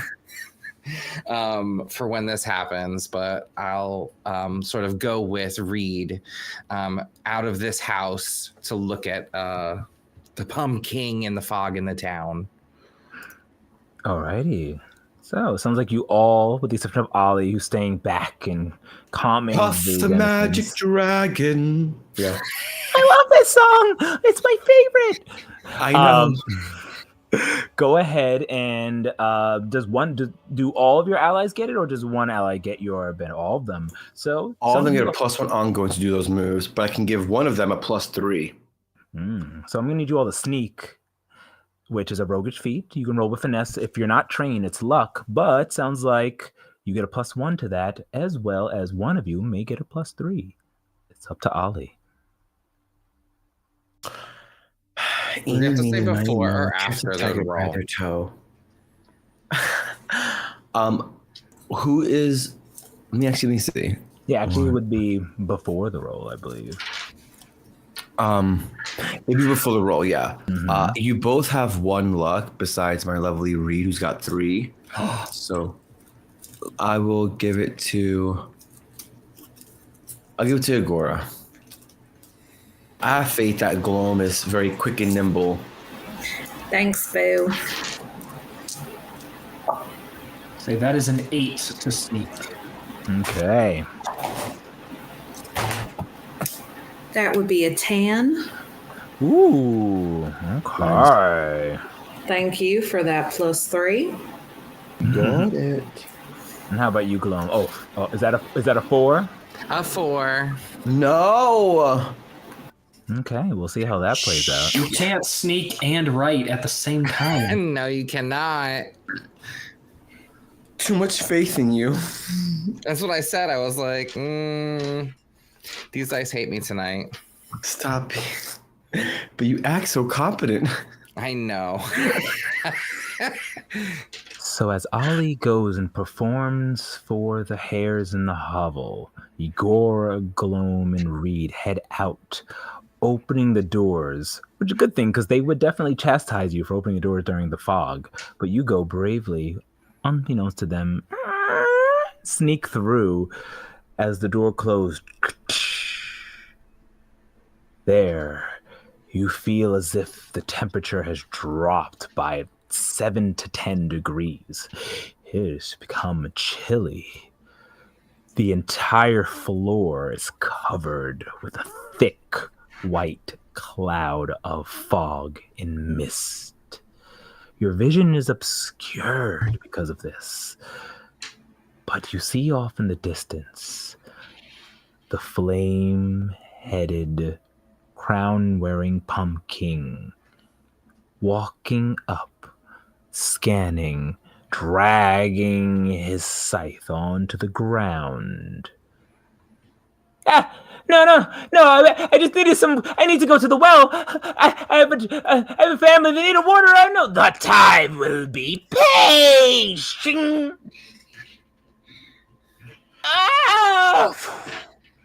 That poor denizen has now transformed into dust. As he continues. Dust disappeared in front of our eyes. Like mist and more like smoke cloud became one with the fog. Nobody. Yes, nobody. Nobody.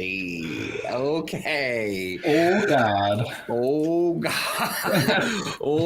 Oh my goodness. And you see Gloam head in the notes, into mist, disappeared. You continue to search further. And then another figure appears on the side of the pumpkin. It's hard to tell with this figure. It's much shorter, much slender. The clothes look almost regal-like. There's a shimmer, like a shine. And then you see fuzzy ears that look like the shape of a cat's. And then, Reed, you blink for a moment, and you hear a familiar voice.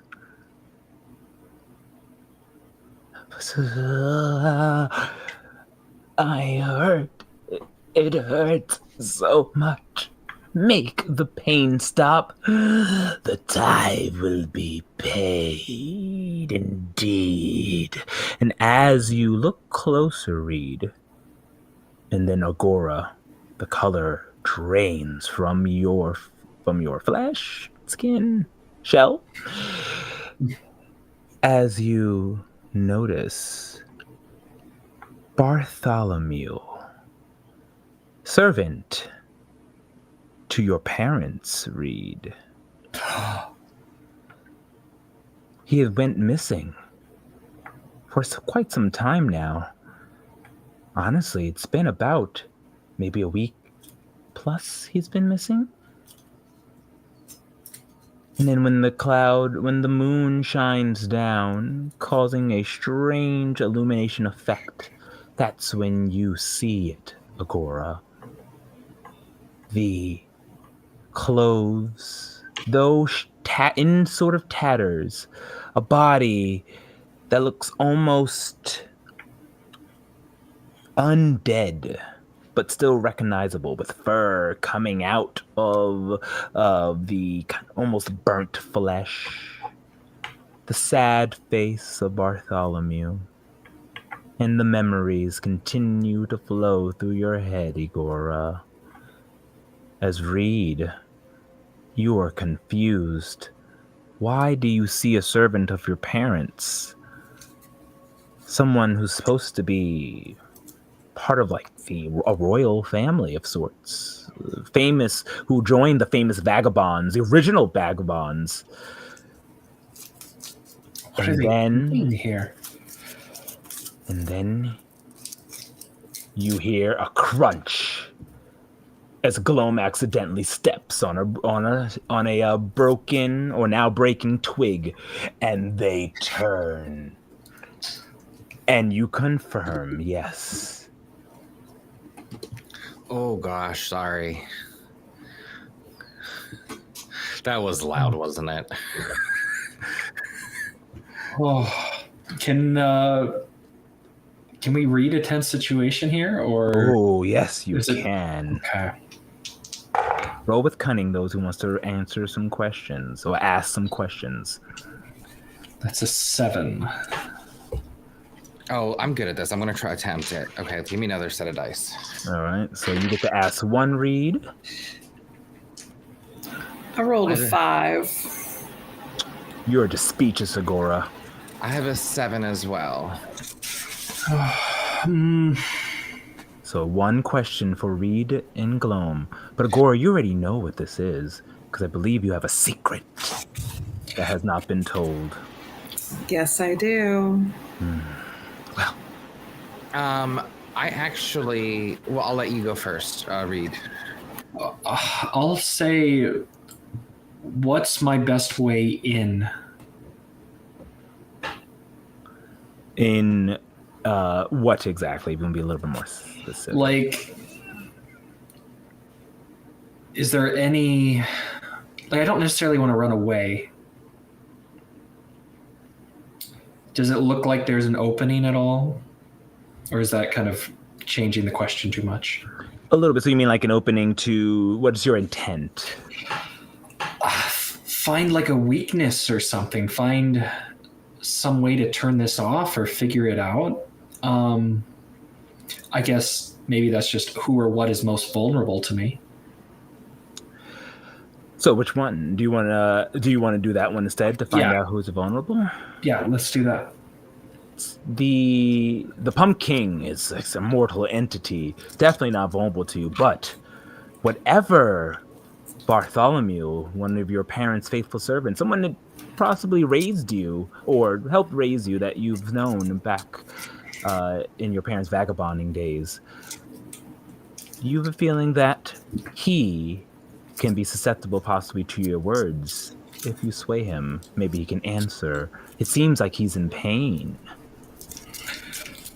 But you are putting yourself at a risk by staying here, as you know what the pumpkin wants. And Gloam, you have a question? Yes, I have a feature called the eye for the real story. So I can mark an exhaustion, which I will, even on a miss, which it's not. I can spot someone else that knows more than they're letting on in this scenario.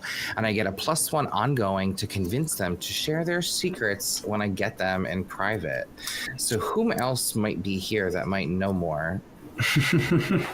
Well, the only other person who seems like they know more is Agora. Interesting. So I will notice Agora, and considering we are peers, when I read a tense situation, we both benefit from the +1 acting from this answer. So Agora, you get a +1 to tell me the truth, baby. I look at you and I'm like, you've been awfully too quiet. We have been friends for quite a long time, and I appreciate your perspective. What do you know that we don't know? Now, technically, these are against, and these moves are designed against NPCs, but so that you will act accordingly, Agora, whether or not how you would feel, and will flavor in the fiction. So that +1 is more so, even more telling and pulling for you to respond truthfully. And so just so that way you can think about that for a moment, my read a tense situation question that I get, the one, I'll say, who is in control here? Like in the situation that we're like observing all together. I do want to just quickly mention that there is the use once per session, I believe, with plead with a PC. Oh yeah, you can plead. Or if Plead you're with a begging. vagabond, I mean. Mm-hmm. No, it's a plead with a PC.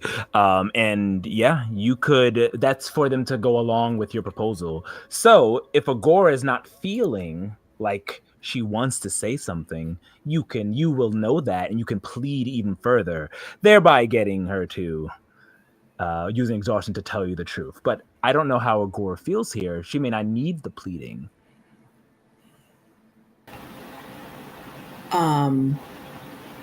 Agora's face has just like gone like a pale shade of orange. And while just sort of staring at Bartholomew, it goes, "Not here. Not right now. We need to get out." Bartholomew! It's Reed! It's me! We've been looking for you! You're not safe Reed. there! Please! Reed, it's not him. Please, Bartholomew, please! Reed, it's not him. And I start like pulling at his paw. It's him, it's Bartholomew. He looks just like... And Reed, it's not him. Gloam, your question was, what is vulnerable, or what should we look out for? What was your one question? Mine? Line, who is in control here?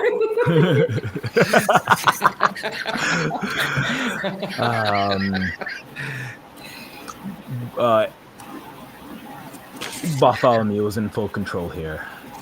As strange as it seems, you can see between, you're so astute and can read between the lines, you could tell that Bartholomew is the one controlling the Pumpkin. I will hear the pleading in Agora's voice and sort of piece this situation together and keep that knowledge sort of in my own brain for a moment and say, Reed, Ollie, let's listen to her. We couldn't figure out what's happened with him. He is infatuated with that man. I don't know why I took an accent right there. I have a certain charm on people. Agora has gotten to me. It's contagious.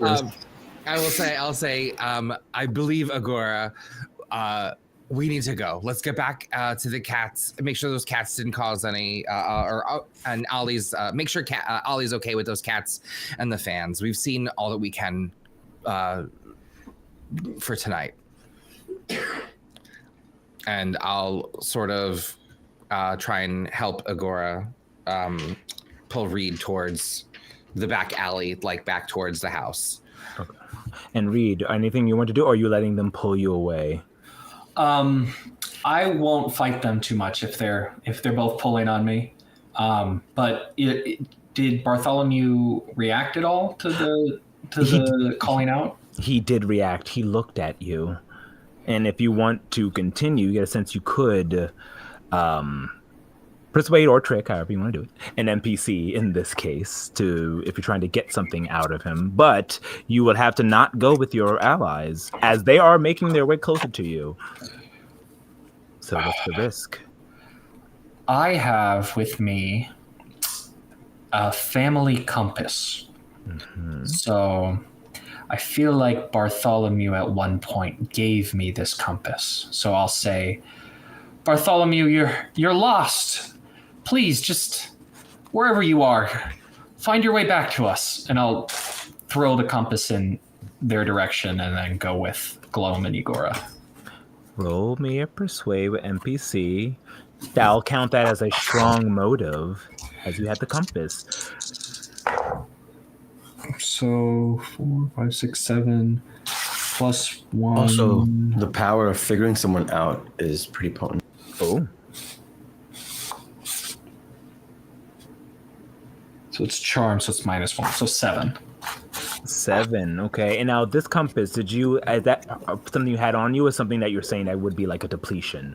No, it was one of the details with like the character creation. Oh, okay. So you can just drop the compass, but you don't have to mark depletion for that. A 7, okay. So you're beginning to get pulled away. So a 7, you can tell that Bartholomew looks at you and hesitates for a moment. Reed. You would need to stay a little longer and risk life, or allow your friends to pull away and hope that whatever you gave him can help out the next time he arrives or something like that. And just to paint this picture, please, he is standing next to the pumpkin. Mm-hmm. Correct. Okay, thank you. Just make sure. And they're slowly making their way towards you. And we're like backpedaling down an alleyway, and he's like tossing a trinket. Okay, like, you tossed your trinket, Reed. Let's go. Yeah, I'm fully going with them. Okay, and you make your way out, going right back now. Right now. His name is Bartholomew because he's a cat mew. That is exactly how I wrote it in my notes. I'm changing it to that. I literally wrote it as MEW. Mm-hmm. Incredible. But you make it back successfully into the house. As Ollie, what song are you on now? They're still gone? Well, at this I've gone to like my whole freaking set list. I'm like, all right, it's double encore time. Double encore. Where I'm getting frustrated with them. But I think at this time it's gonna be more of like a all right. So, why don't we give this little performance a little bit of a break? Why don't I show you why this thing is so magnificent? And I start showing off my harp, and like let them like take turns like striking like one little chord each, making it more like an interactive play. And I'm just like cursing under my breath, like, what is taking them so long? As the door slams shut, closes, and they see, and as the mother hare turns and goes, "What did you? But I didn't see. What are you? Did you go out there? Oh, yeah, absolutely. But don't worry, we've totally figured more things out. Come on, children, it's time for bed. Time for bed now. Look. You can stay here into the morning, and then you have to go. I can't risk the life of my family. No, that's perfect. Come on now. As some of your fans go, but I want to hear another song. Not now. Come on, the 30 of you.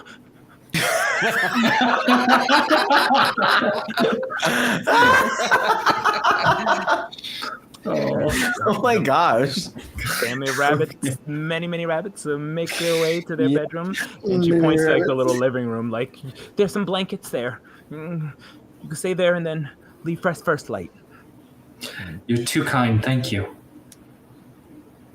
And she walks off, hopping around. Could it take any longer? Sorry, I stepped on a branch and made a ruckus, but we found some of Reed's friends and Agora's friends. Oh? You have friends, Agora? Wow, Outside that's of us, rude. of course.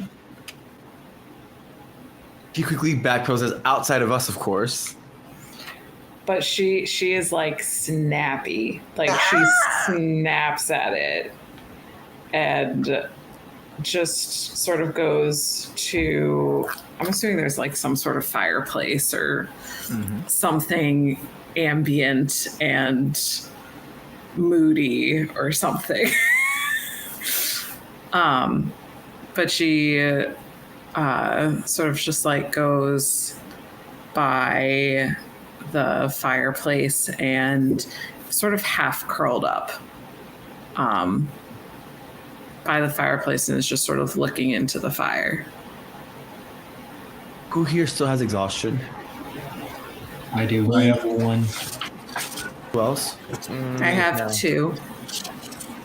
All right. I take in the vibe and I just roll my eyes. Even though my feathers are tired, one of them is at split ends from playing for so long. I will utilize one of my weapon tags on this beautiful thing. It's intriguing. Sorry, not intriguing. It's soothing. I can mark exhaustion when I play this instrument in a quiet moment to clear exhaustion from each of my listeners. So, I start playing, but I'm not singing. I'm just playing a melody. That is one that I usually play often when we're out in the forests at campfire. Except now we're in front of a lovely actual fire, and we have a roof over our head, so it's much less imminently threatening. Hence why it can be so soothing. So I marked a point. I marked a box of wear on my instrument, and clear exhaustion from each of your listeners. You can all clear 1 point of exhaustion. Oh, thank you, Ollie. That's just what I needed to take my mind off of things. I think I'm gonna brew us all some root tea. I'll be back in just a moment, and I'll give some space to Gloom and Igora. I love this movie. Thanks, Ollie. You're welcome. I will go sit over next to Agora and sort of gesture to Reed to be like, come on, give us the tea when you have it. And just say, so I take it you know more than you're letting on. What did you know him? You've told me we've shared so many stories and have gone so deep with each other. This must be really hard for you. It is.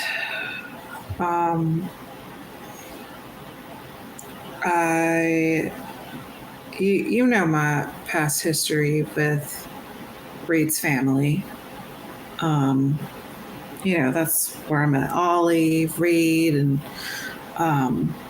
the whole cat fam, so to speak. And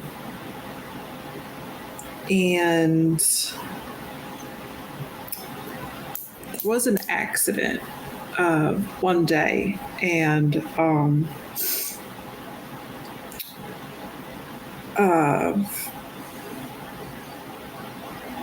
it resulted in Bartholomew's death. And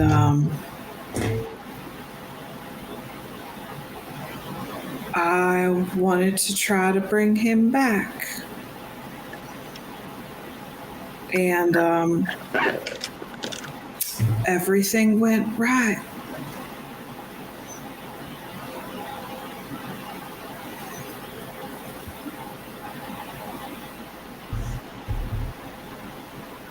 I don't know what to say right now.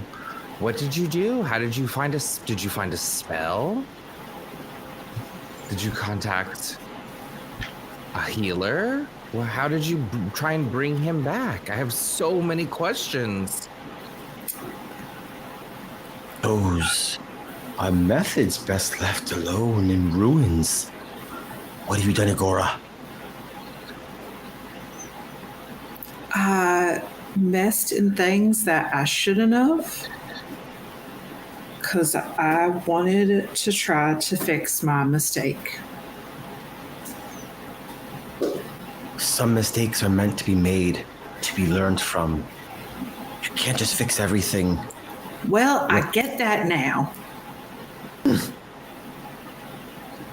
I abruptly stopped playing.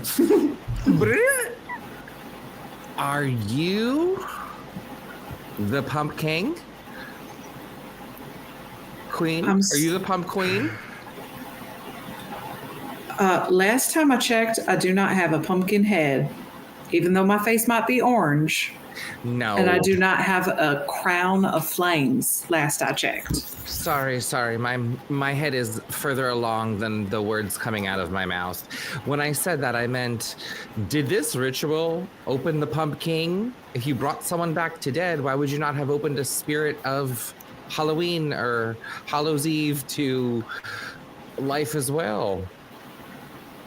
I don't know, Gloam. I tried to do my best research, learning from the best, and I guess I did too well. I can't believe you've kept this from me for so long. I am shocked, but you're my friend. We'll work through this. The tea is finished. I brought some cups over for everyone. Your friend's dead. He's gone. Did you know that? Well, I just start slowly moving more and more into a ball. I take a sugar cube and start stirring it in. he didn't look very dead to me. I don't know how he's out there walking around. I think maybe a different term, one that is arcane and not used often. Perhaps he is undead. Undead? Who would defile the soul of my family like that? Whatever monster did this will surely pay. And I start just tapping the shell of Agora that has roly-poly, close, even tighter into a ball. They will pay dearly, don't you worry. My father would not have stood for this. Do not worry, history will be recorded. We'll make this right. This tea is just piping hot. It is so hard to try to act like my world is crumbling. I have a -1 in charm. So I feel like it makes sense. He's like weird and blunt sometimes.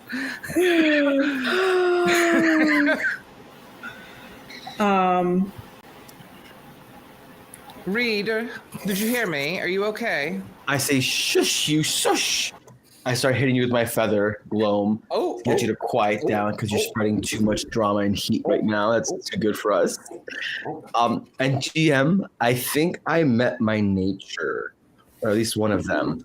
I performed in front of a large, attentive audience. May I clear all my exhaustion? Oh, you certainly can. It was a large audience. 31 person. That's a large audience. To be fair, 21 plus is a large mob. Let's keep it real. But yeah, thank you. Okay. So Gloam, you've figured out that they're undead. Well, no. That's a strong hypothesis, a running theory. A running theory. A strong strong supposition. Yes, they're not alive. They're alive and not alive at the same time. They're a monstrosity of humanity, if you will. Sorry. Yes. And we will figure out how to put their soul to rest properly. If we could figure out how their soul came to unrest. In this situation, we know it's look, I have the papers. We can just move right past that. It's fine. To be honest, this really isn't an area of my specialty, but I do have some connections in the lizard cult. They might know something about this. That's the best lead that I have. We should seek them out post haste. Hoot! You hear sort of muffled from inside her shell. You know the lizard cult won't help.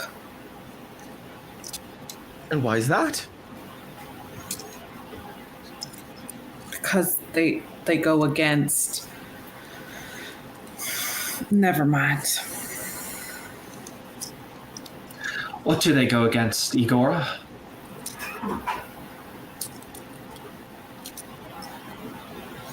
They're an example of everything we don't want to be.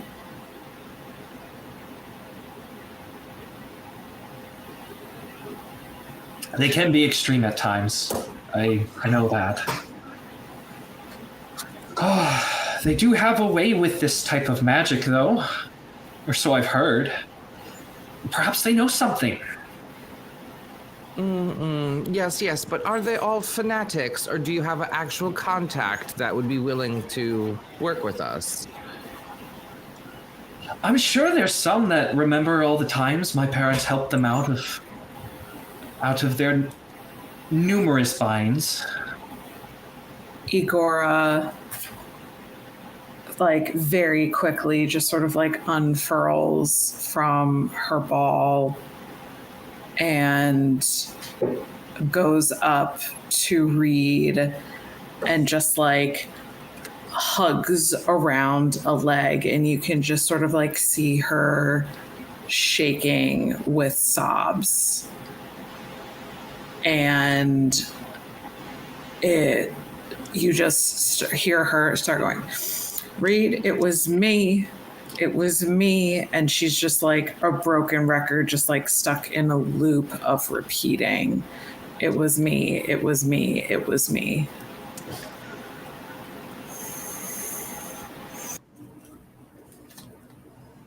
What are you talking about, Igora? What happened with Bartholomew? Do you know something? It's my fault that he is the way that he is. I don't understand. I killed him. Reed. It was an accident. But it happened. And I was upset and I didn't want to mess things up. And I tried to bring him back. And I was hoping it would be okay. And it's not.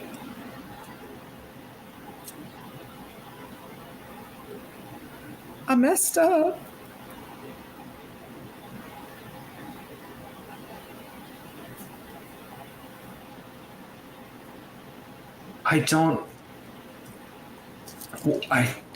So you were the one, but that would mean,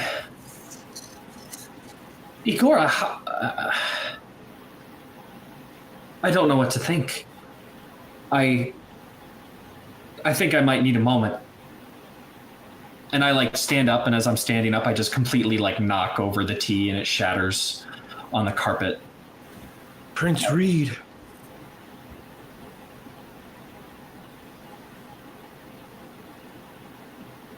I think Ollie would go up to him to try and make sure he's okay, since he promised his parents he'd look after him. I feel so betrayed. Shh. Let's speak. Let's speak here in private.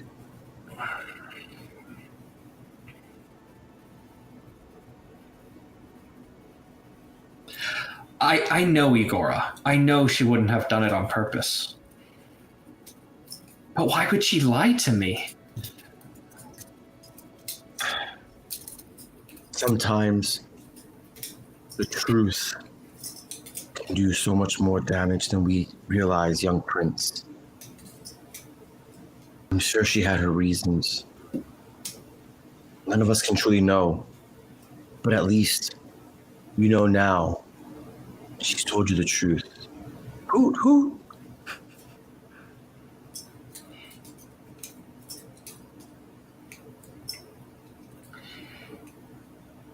I'll go back into the room and I'll put a paw on Igora.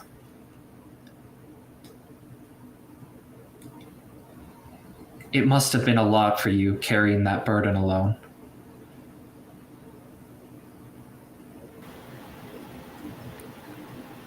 She just looks at you. You see her lip tremble as she nods and just burrows her face into your fur.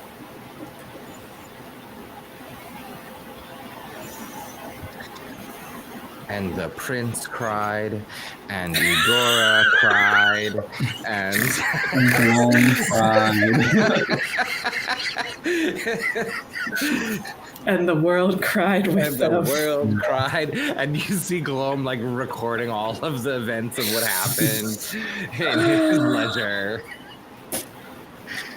What a twist. And which clearing are we going to next? I thought we were staying here and figuring out what happened here. Okay. I mean, I don't know. I thought so. Above table. I thought we're gonna go talk. We should to the stay here mayor. and turn in those market sets. Whatever. Get our denizen prestige. Yeah. Can we start a metagame? Can we fast forward to sunset and be like, Mayor, we brought you these market sets. I totally planned on that. And get that freaking drive advancement today. Wow. Trying to cash in on these guys. Cash in.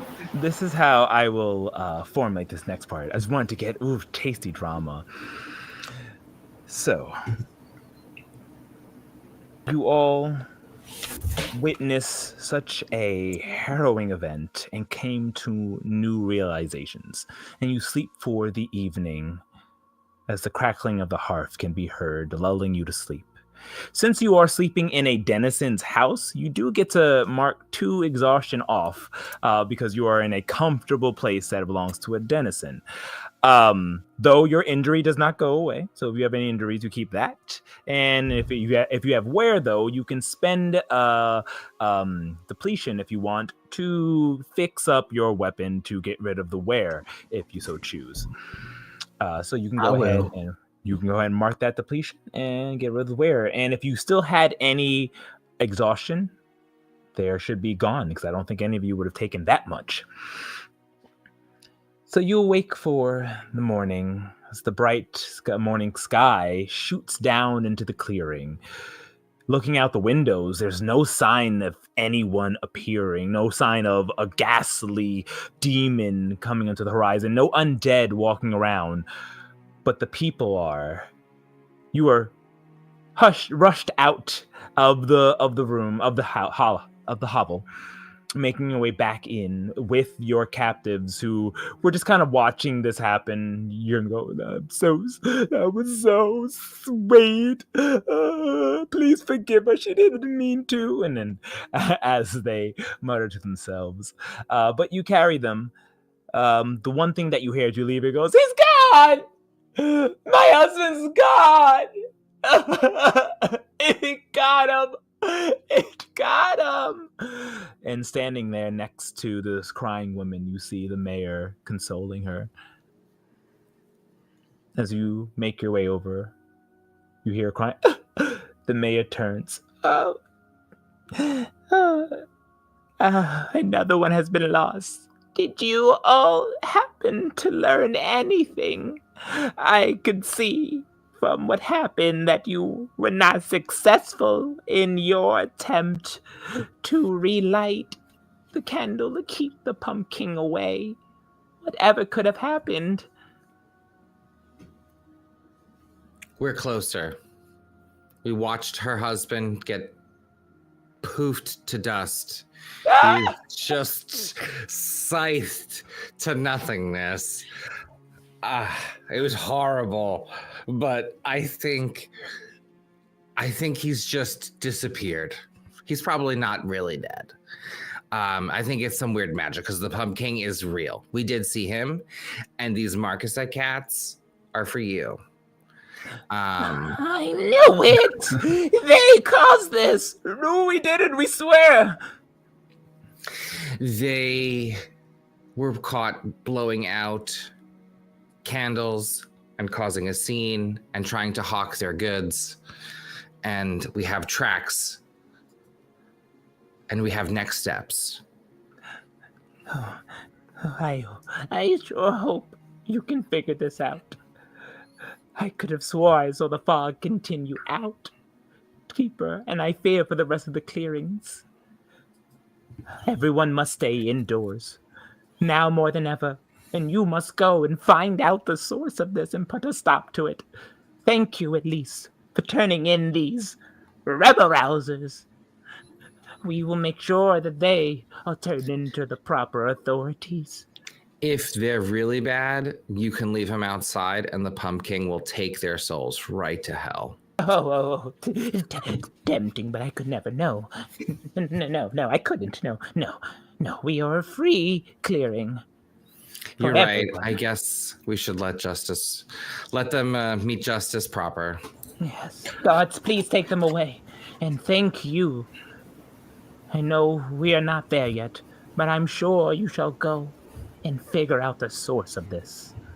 As you can earn 2 reputation, 1 from each Marcusite. If you want to let one die, you only got 1. To the denizens. So you look at the line that has denizens in your reputation and go 2 boxes to the right. Boop. Ha ha ha! I'm with my partner, and that means whenever we represent the denizens, we get to get 2 additional gains with those factions. Or it says, if you are spotted together, any prestige or notoriety gains with factions are doubled by the two of you. And I also have my signature pen dagger that is known. And it says, whenever you earn prestige or notoriety while holding this item, you get to mark an additional prestige or notoriety. Oh my goodness. So that would give us 3, and then with that wording, doubled it is for 6 points for me.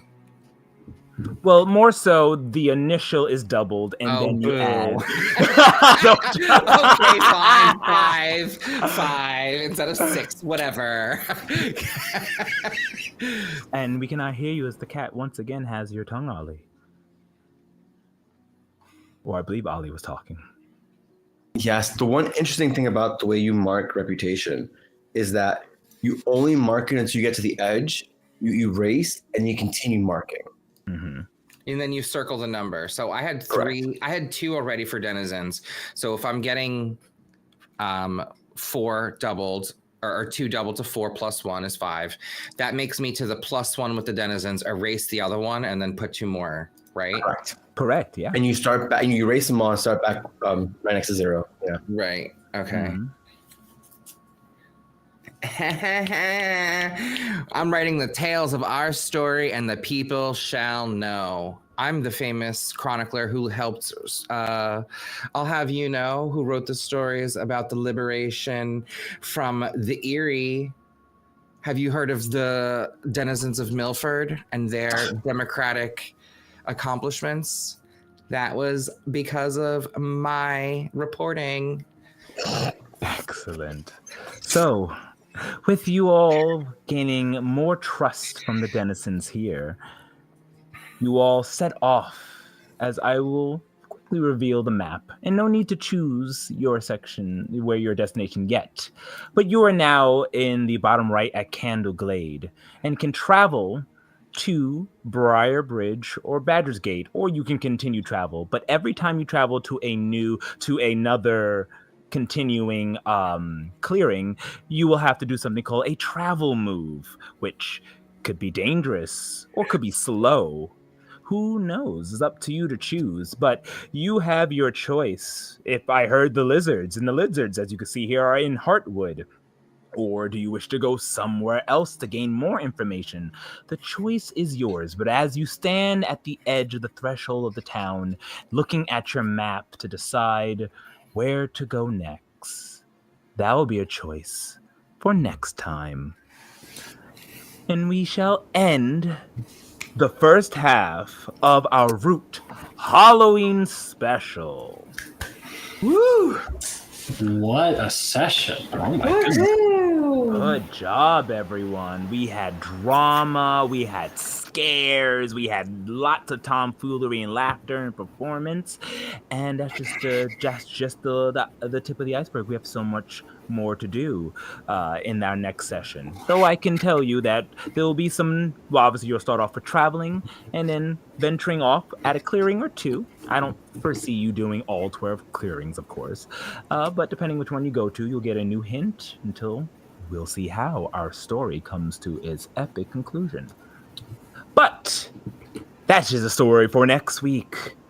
Thank you so much, everyone, for playing. Thank you so much, everyone, for watching.